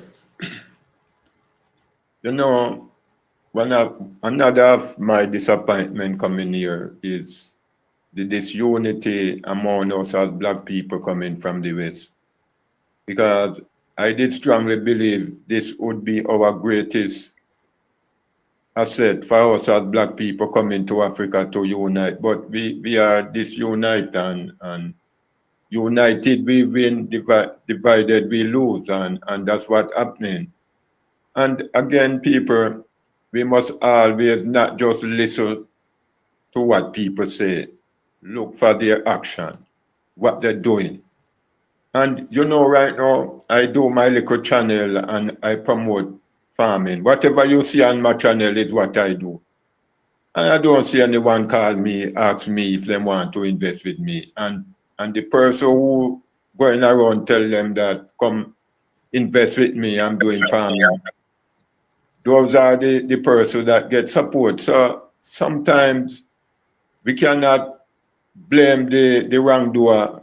We have to blame ourselves who support it, and don't see someone doing something and then you send in your money to give them to invest in what? You know, money is serious something, you know, and people, money is the root of all evil. And once people see you with money, they will try or do anything to take it away from you. So that's how the con man work. He just see where he can put his head or his hand to take your money. So we have to use our head. We have to be wise. Because for me, there is no way in hell no one could tell me to send money over here to buy land. Well, if when I reach all the land sell out, that means I should not own any. But my money not coming over here because I know the scamming is live and well. So we need to blame ourselves. Again, with the container is another move. I would rather people come and see before you move any container come here. And I learned just recently, if you come here and have your permit, like your retirement or some permit, even your register company, it more easier to bring a container here and it less expensive. So you have to have some kind of permit before you bring in container here. So yes, to build a healthy community, you have to have like-minded person or people, especially the leaders. They are the one have to set the example. I am honest, I am trustworthy, I am creative, because you cannot tell people to come and join you and you cannot help them in no way, shape and form, not even to give them proper advice. For me, I could tell anyone to come and join me because right now I could give them some planting, young plant to plant. I could give them some cane top. I can give them some passion seed to get started. But how can you tell people to come do what? When you say we have to be careful and look at what the people really doing on the ground to follow them, because some of us don't have the skill or the mindset like what these people do to try to rob people out of their money. We are honest people, and the people that do this, I don't think they're doing any much hard work in America. So that's why they think to take your money is easy. But people who really work hard in America know what it takes to have money. So we don't quick to rob people out of their asset. We try to help build them. And by helping someone, you help yourself. So you don't need to rob people. So if one customer's come and you rob him, he's not going to recommend you to someone else. So the things that we do can affect you now and forever. We should not let our current appetite steal away our future feast. So we need to set the record straight. Don't go around tell people that you are good when there is no good in you. You have to show the goodness in you. Make people see it. I think in Galatians chapter 5, verse 22, tell you, say, by the fruit you shall know them, and the good fruit is good things, loving, kindness, patience, helping. So we have to show people what actually in us and let people can trust us. It's not because someone over in America and them send money to buy something on their behalf. Oh, I don't think he will come here. You take your money. That's not right. And sometimes if we just do it the honest way, it work out much, much better for us. So yes, people, the community thing, we cannot give up on it because I see the need for it. Whether you want to call it eco-village or development, it's still possible. And there's a lot of benefit in it, because if we don't unite it over here, many of us going to feel. United we stand, divided we fall. So we just have to get it right, and for all the like-minded people, we need to find a common ground and come together. Sometimes it's not about money. You can share valuable information to help people, and it's even much better than give them money. So yes, people, this is what I have to say right now.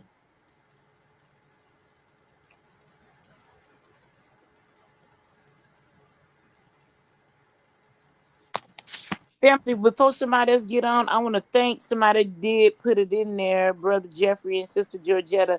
let me know. It is the Masonic and the Illuminati.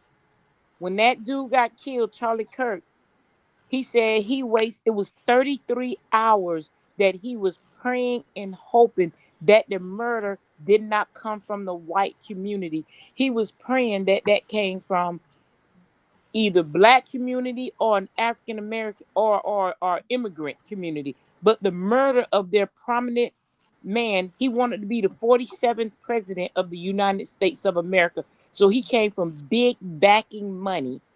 But who murdered Charlie Kirk came from their own upbringing. He was a Republican, raised by a mama and a daddy that was a Republican. He was a young white student from Utah that murdered Charlie Kirk. This the Most High's telling them, you sowing all these seeds against us, and I'm gonna have them cut down. And he was cut down by one of them. So he said all those 33 hours that he prayed to their God, that was not a white man that killed the white man, and it turned out to be a white man that killed the white man. But that's what they always do. Russia and Ukraine, Israel, all these are white people killing white people. So what I'm saying, family, let's stick together in our community. I want to make sure I can finish that up and clear it up. Thank you, ladies and gentlemen, that helped me with that.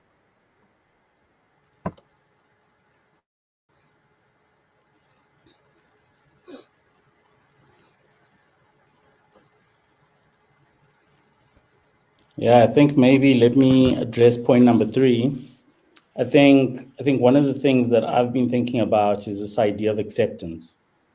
And it seems like something so easy to do, but I think it's been at the forefront of some of the challenges that I've had personally, is that I think the denial of difference really prevents us from moving forward. Like, one of the things that I picked up a lot was like, sometimes when you're in these environments, you're not accepting of the fact that within the community, there are differences, strong differences, cultural ones, religious ones, perspective, how people view the world. But that shouldn't be a barrier for you to move forward in relation to what you want to achieve. And so one of the things that I was thinking about is that if you don't accept, most of the time you don't know you've got a problem. And I think that's what's been happening a lot, is that you spend so much time and way too much time not accepting what's happening in the environment that you're not actually moving forward. So I think that's one of the things that I really think is very important in community, is just accepting what it is, believing what's happening at that particular moment in time, and then recalibrating and rethinking about how it is that you're going to move forward with what you already know. So I think that's my contribution.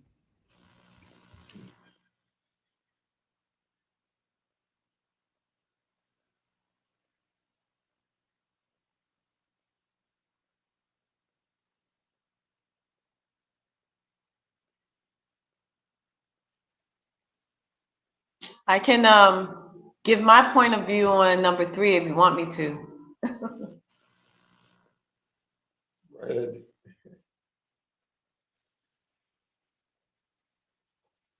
I can Please do. view on number 3 if you want me to. Oh goodness.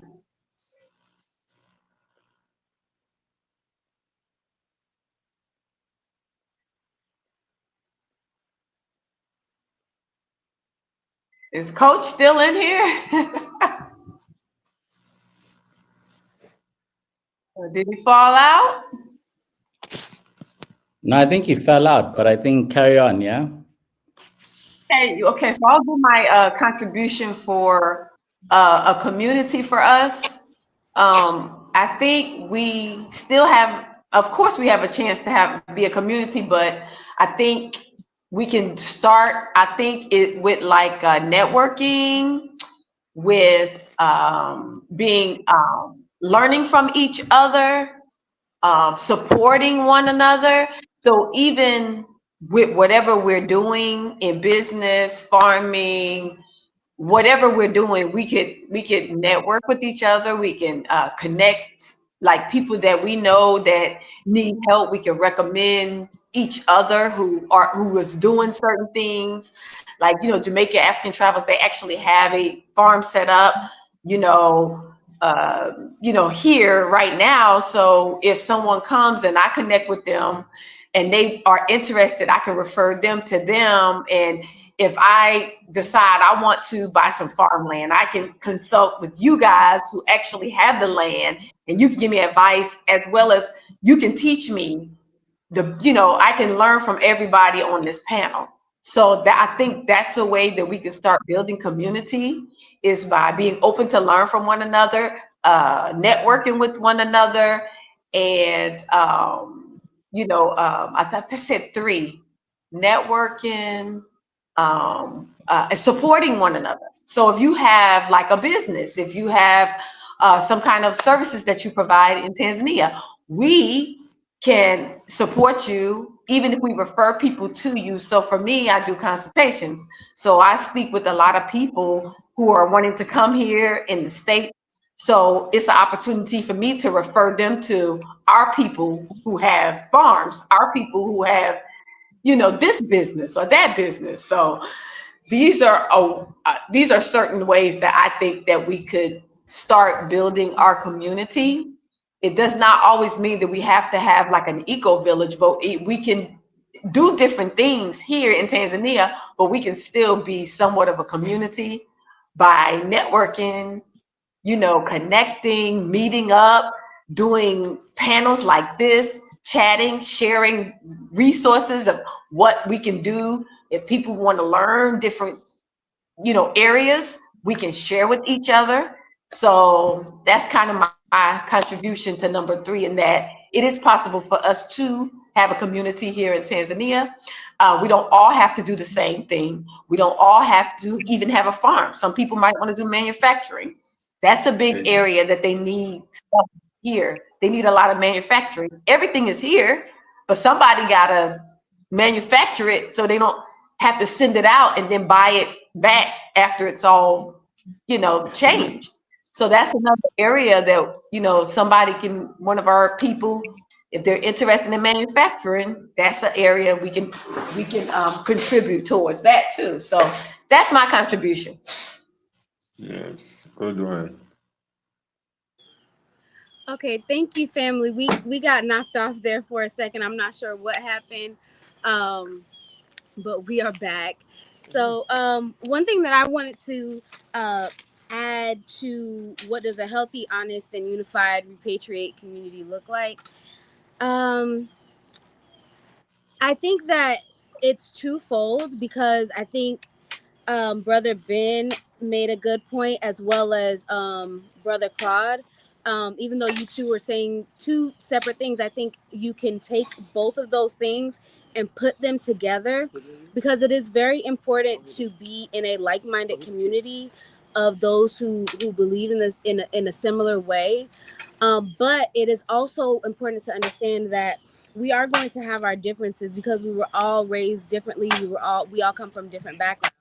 And so being open-minded about that, and when differences and disagreements do arise, that we are honest with one another, but also quick to forgive, and easy with a loving heart. I think that it's very important. Every single person has hit the nail on the head with honesty. Being honest and upfront, instead of holding things within your heart, is very important to be honest and straightforward. But also, when you're honest, also speak with a caring spirit. So yeah, that, and also be caring of one another within your heart, because if it's not there, it's not going to come out. If it's not in your heart to be caring, it's not going to happen. So Sure. and then another thing that I wanted to add, while we're just on the topic, is that not only do we want to make sure that we are forgiving toward one another, but also the ones who have hurt us and are not remorseful or asking for forgiveness at all. We want to be sure that we keep our heart clean, and our conscience clear, because we don't want to hold on to any bitterness, because in a situation like this, it is very easy to do. And right now, the point of this call was to be sure that we talk about solutions moving forward. And so, yes, we don't want to forget what happened. We never want to forget what happened, but we do want to make sure that we move forward with a clean heart and that we continue to strive toward forgiveness, because we don't want to eat that poison of unforgiveness and bitterness, because that will keep us out of the kingdom as well. Because the most important thing here is keeping our relationship with the Most High, and salvation as well. So we want to just make sure that we keep that at the forefront, that we want to be sure that we are very forgiving toward one another, not forgetting, but also just keeping our conscience clear. I said it 3 times, but I was waiting for you to. All right, the sun has come out again to burn us up. Burn us up. Okay, fam. So I think everybody touched on what a healthy community looks like, a unified, repatriate community. I just want to say that I think that one thing that we do lack is just one single-minded agreement. You know, even if we all agreed that we all come from different backgrounds, but when we get to Tanzania, because we're all coming from a similar position, we're moving to a new country. I wish that we all would agree that we would just come together, even if we don't plan to build together in the same community. If we just agreed to come together. Now, it is some organizations in Tanzania now that Diaspora do come together on, but a lot of us are not aligned with all of the beliefs in those groups, so that's another barrier. I don't know if y'all seen the recent show that King Gunda did with can't think of the guy's name, but they talked about the difference between African community, African American, or people of the Black descent or African descent coming to Africa versus the Chinese, the Asians, and why they are able to come and build together and we can't. Um, Even though we have similar beliefs, we just can't seem to agree. Now, I didn't agree with everything, but one thing I did agree with is that we just can't agree on how we're gonna come together or our purpose for coming together. Like they have, different communities. Like even the Chinese, they come together because they know that they want to benefit from the country, and they also know that some of them want to live in the country of Tanzania. But I think we just ain't reached our peak yet. We haven't reached where the Most High want us to be as far as like building together. So eventually it'll come. But on this next slide, fam, I'm just gonna be quick because I know we've been on here for almost 2 hours now. So we know together we can rebuild trust, foster a community of resilience for a brighter future. Now, I was trying to rag my brain about, I was asking my wife what she thought, what can we put together today as a group, and we're on live because it's going to be, we want everyone to have access to what we're talking about. What diaspora community resources do we have? We got Jamaican African Travels.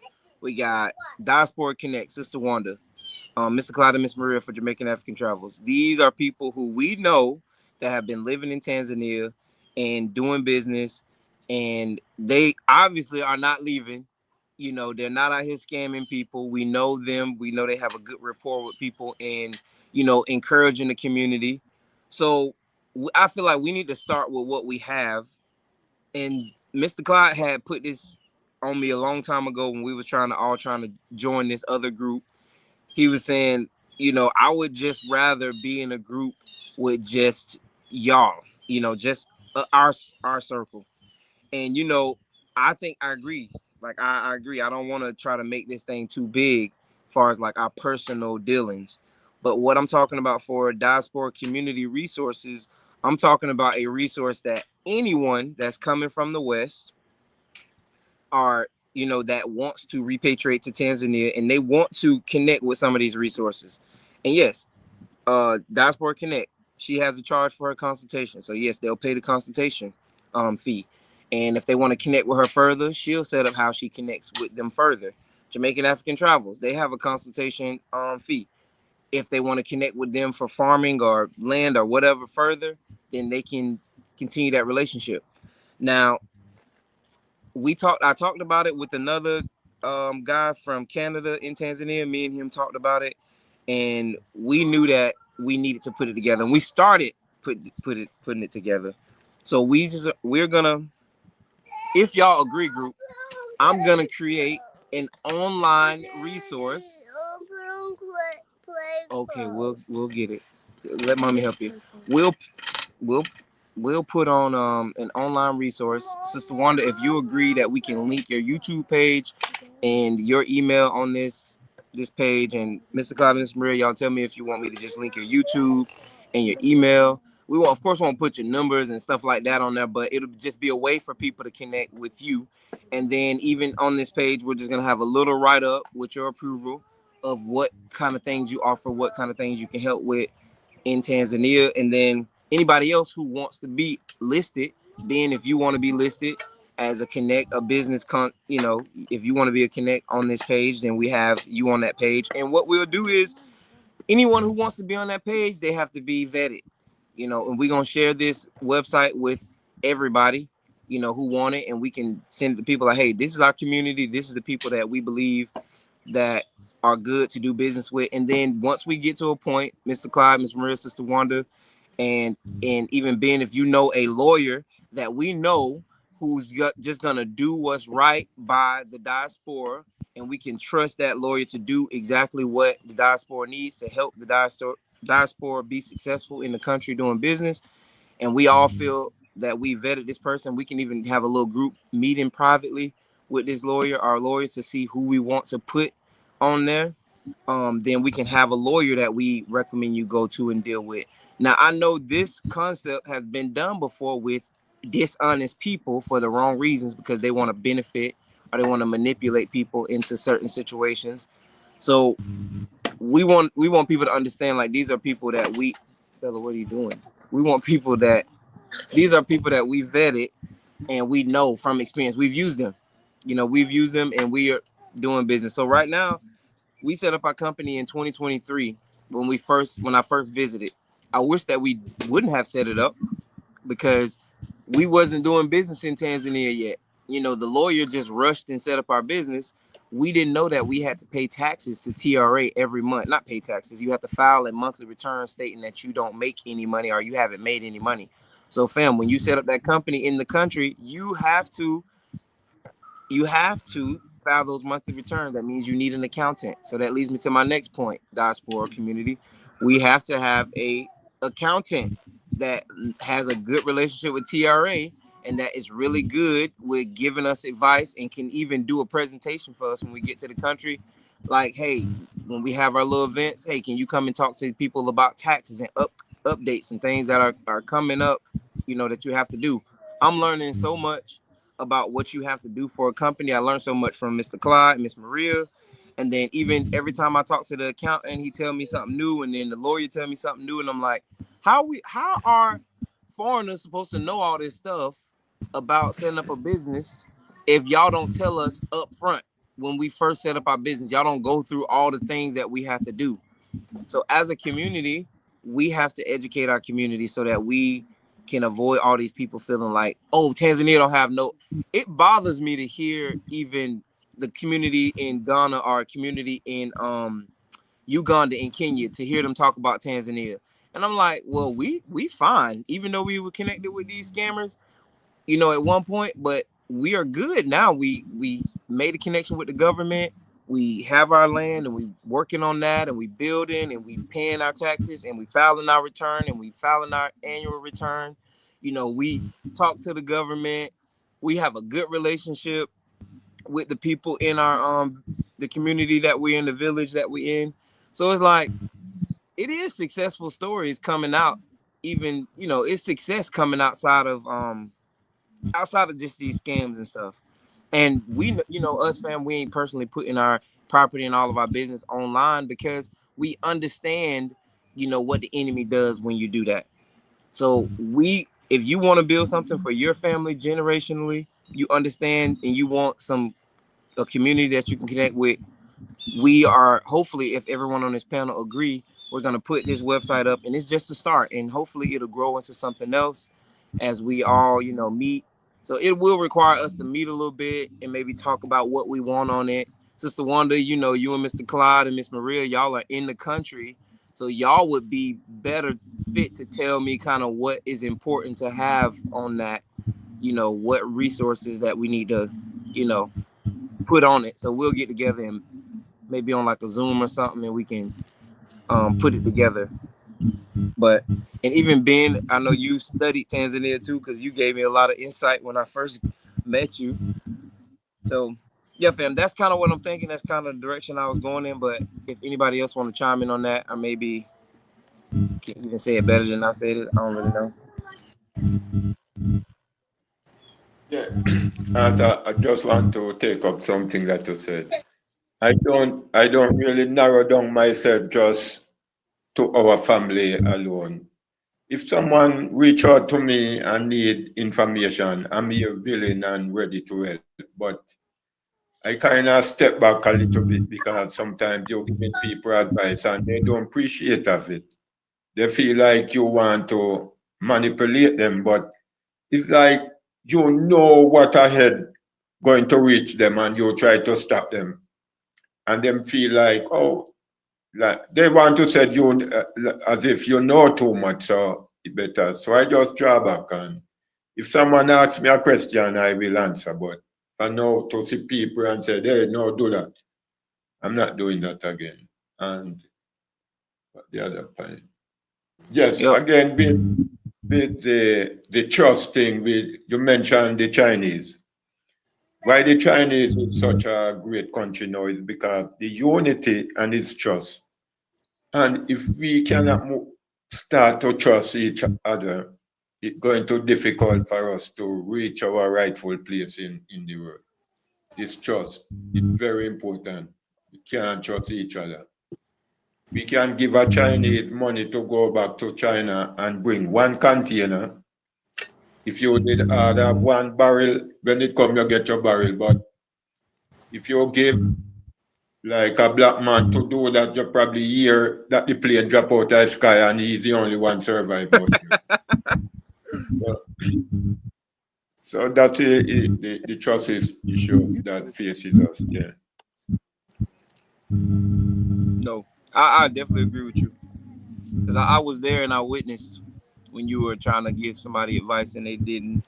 They felt like, yeah, you telling too much, or they need to go experience it themselves. So sometimes we do have them people who come and they feel like they know what they need to know from YouTube, and they have this great plan and they want to see out their plan before they get advice from you. So Yeah, it seems, and look at it this way. Why don't take some advice more than experiment with your money? Because if you don't take advice, you're going to experiment with your money and lose it. exactly. And we are not here to give people wrong information to lose their money, not because we might lose. I try to tell people, don't do that, do this. This is the best way. So you have to evaluate what I said to you versus what you think you know, and Yep. which one makes sense, or which one can save your money. Smartest And way. again, with the group, I cannot try and group with people who don't have a sense of purpose or direction where they're going. If you start something, have something going, then I can try and group with you because at least I can learn something from what you're doing. But if you just get up talking, I tell you my problem, you tell me mine. We need solution for the problem. That's true. So fam, let's go off that. Let's come up with solutions to help, because we know which direction we all want to go in. I've heard Sister Wanda talk about it on her channel, what her next step is, her next direction is, what she want to do on the land. I know for a fact that all of us can unite and help each other.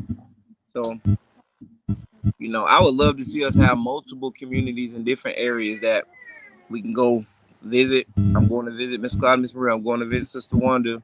I'm going to visit Ben. maybe we ain't gonna build something in Tanzania, or we gonna just come to Zimbabwe.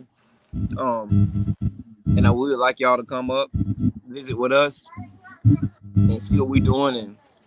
And of course, in my mind, I'm gonna be honest. When I moved to Tanzania, me and my family, we wanted our community to be all on the same road, on the same street. That's kind of what that's what in the perfect world, that's what we would like. But we understand people are gonna like different areas of Tanzania. It's plenty of land, and it ain't nothing but a drive to get to each other. So we just need to figure out how to help people who coming after us. So, and we on this panel, this group, we are not looking to get anything from you. We just don't want y'all coming to cry to us about all your problems. We want to avoid some of the problems that you could deal with. So instead of like saying, "Oh yeah, Tanzania too hard, the government too this," the government, sometimes you don't have no issues with the government.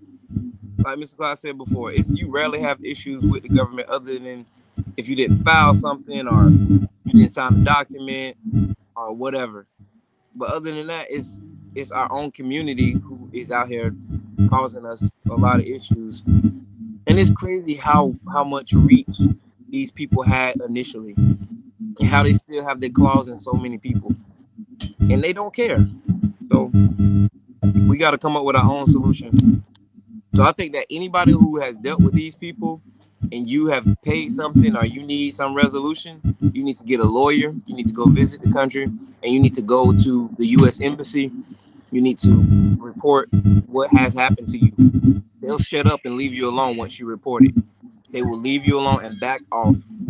So these fake letters that they gave me and Sister Wanda talking about court cases, talking about suing you or whatever, cease and desist or whatever, garbage, trash, no power behind it, can't do a thing. And you know, me still waiting on mine, and I don't get it as yet.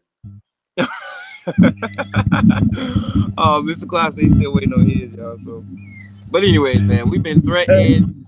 Well, another thing, even about the laws about doing business that the government passed recently. The government simply saying that foreigners coming in the country should not look to do the low hanging fruit or pick the low hanging fruit, like open up a barber shop, salon, selling souvenir goods that are low hanging fruit. The government said you need to sweat.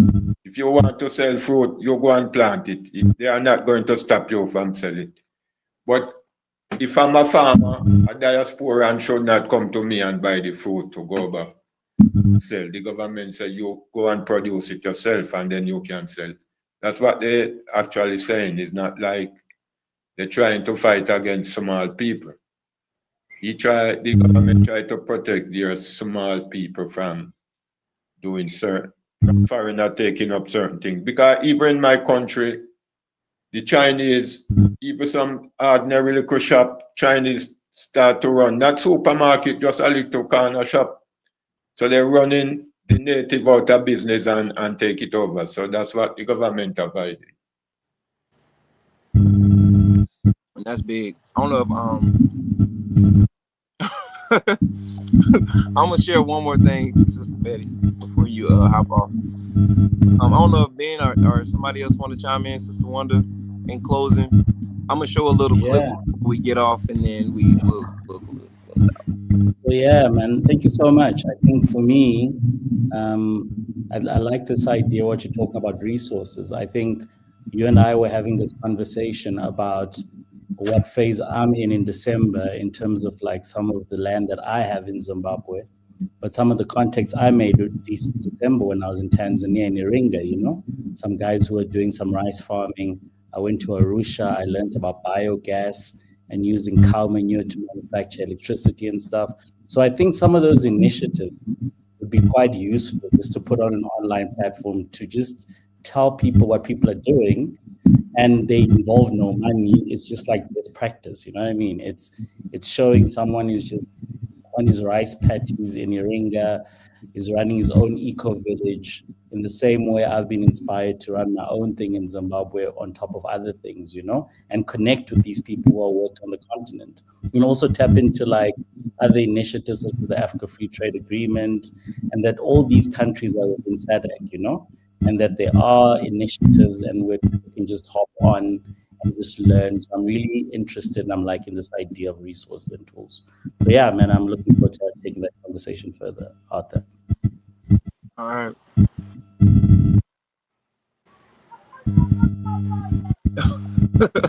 All Good right. Thank you, idea. brother. Listen, it's a great idea.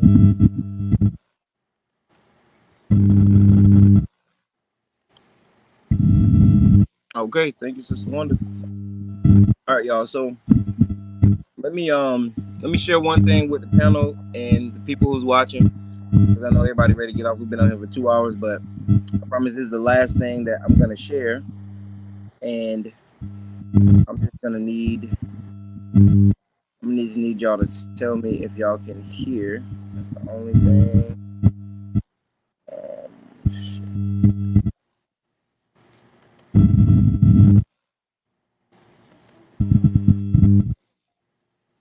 All right.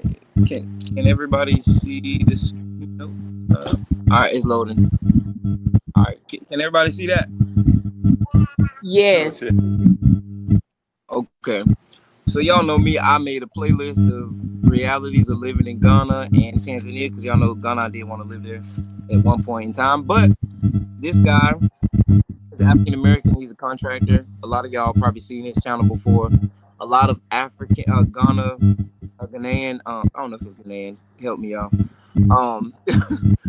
A lot of influencers that document African Americans in Ghana, they have interviewed him and talked about his project. So he has an kind of like an eco community. I remember when he first started, it was only like $23,000, and he would build your entire house, and all the cabinets and doors, and close it in. I think you would have to get all your appliances. And I think it went up to like 70,000, 50 and 70,000, and then I don't know how much it is right now. Because I guess as development happens and things, whatever. But I like what he does because of how he allows people to pay. So he allows people to allows people to either pay in advance, or they can, if they pay everything up front, then he would just build everything in a certain amount of time, or they can pay it in payments, and he'll still be building, but it'll just be a longer process and over time. But either way, I just want to show just this one part, y'all. Let's see.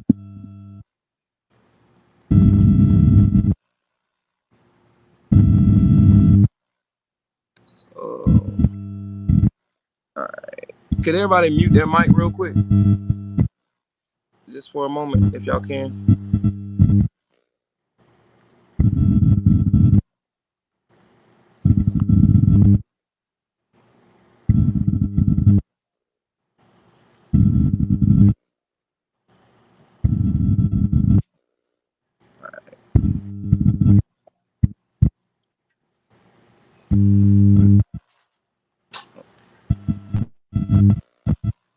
Right. So the customer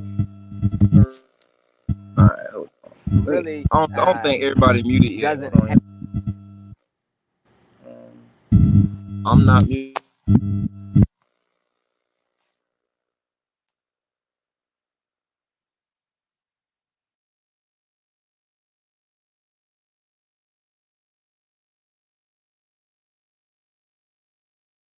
have the option of picking. We pick, Okay. and we pre-order the stuff, Right. have it imported. So Right. really the only set it whether they want a light color scheme or a dark Okay. color scheme. Right.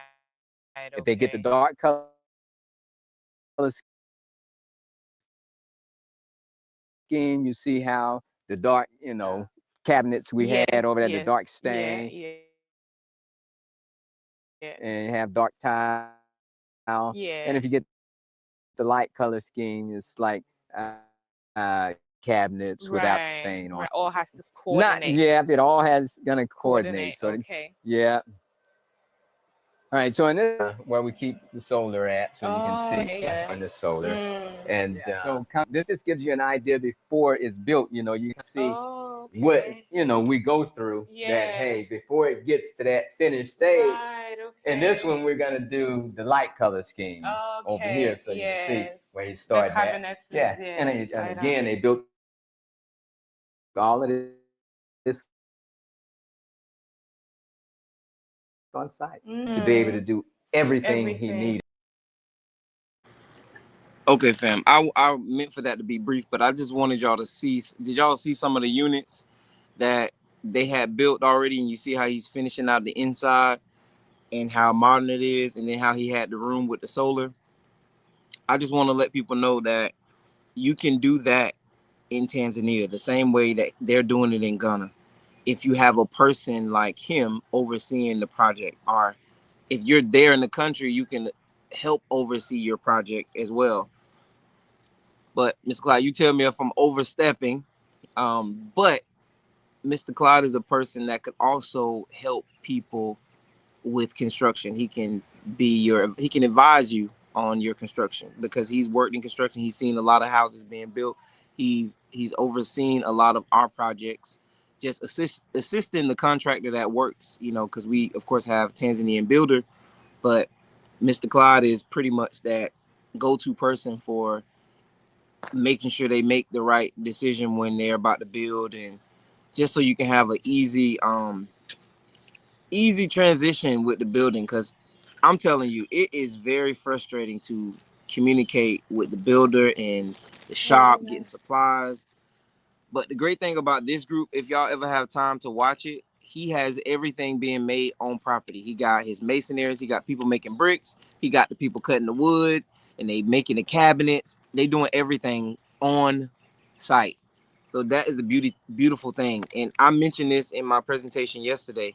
You can do this same thing in Tanzania. You can set something like this up on your property if that's something that you want to do. You really know you want to build. You can do the same thing. So Africa is still calling. Tanzania, yeah, we going through this. I don't know what this is, y'all. We going through the Renaissance or rebuild. I don't know what this is we going through, but whatever this we going through, the Most High is still making a way for us to build. So don't give up on what you're trying to do in Tanzania or in your African country. You can build. You just got to get on solid ground, get connected with the right people. So I'm gonna land it there, fam. I don't know if anybody else want to chime in, but we can end it right there. Sister Wanda, Brother Clyde, Sister Pastor Betty, and Miss Maria and Ben. I'll set up a time for us to kind of do a Zoom and we can talk further about how we want to set up the website.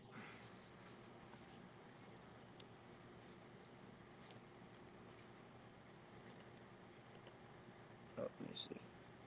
I want to thank everybody for getting on this panel. It was a very, very needed conversation to have, to encourage all of us to stay on board with the move back to the motherland. We cannot just get off and be ran off. We will not be ran off. And I'm just so thankful for Sister Wanda and Mr. Clyde and Miss Maria. I'm so thankful, and Ben, for your contributions and still hanging in there with us. I know it looks like a struggle and it's been rough, but the mere fact of us still holding it down, and it makes all of those who was doubting what we were doing, it makes them all look small and silly, because we are still trusting in the Most High for what He is doing and continually to do in our lives as we keep pushing on the continent. I want to say, may each and every last one of you, ladies and gentlemen, have a wonderful, and may the Most High Yahuwah Baruch you through all of your endeavors. Thank y'all, and good night in some parts of the world, and good evening in some parts of the world. It was a pleasure of mine to be a part of this panel. Good night. Good evening. Good night, y'all. Shalom, shalom. Well, sorry, y'all. Now I'm hungry. All right, talk to y'all soon.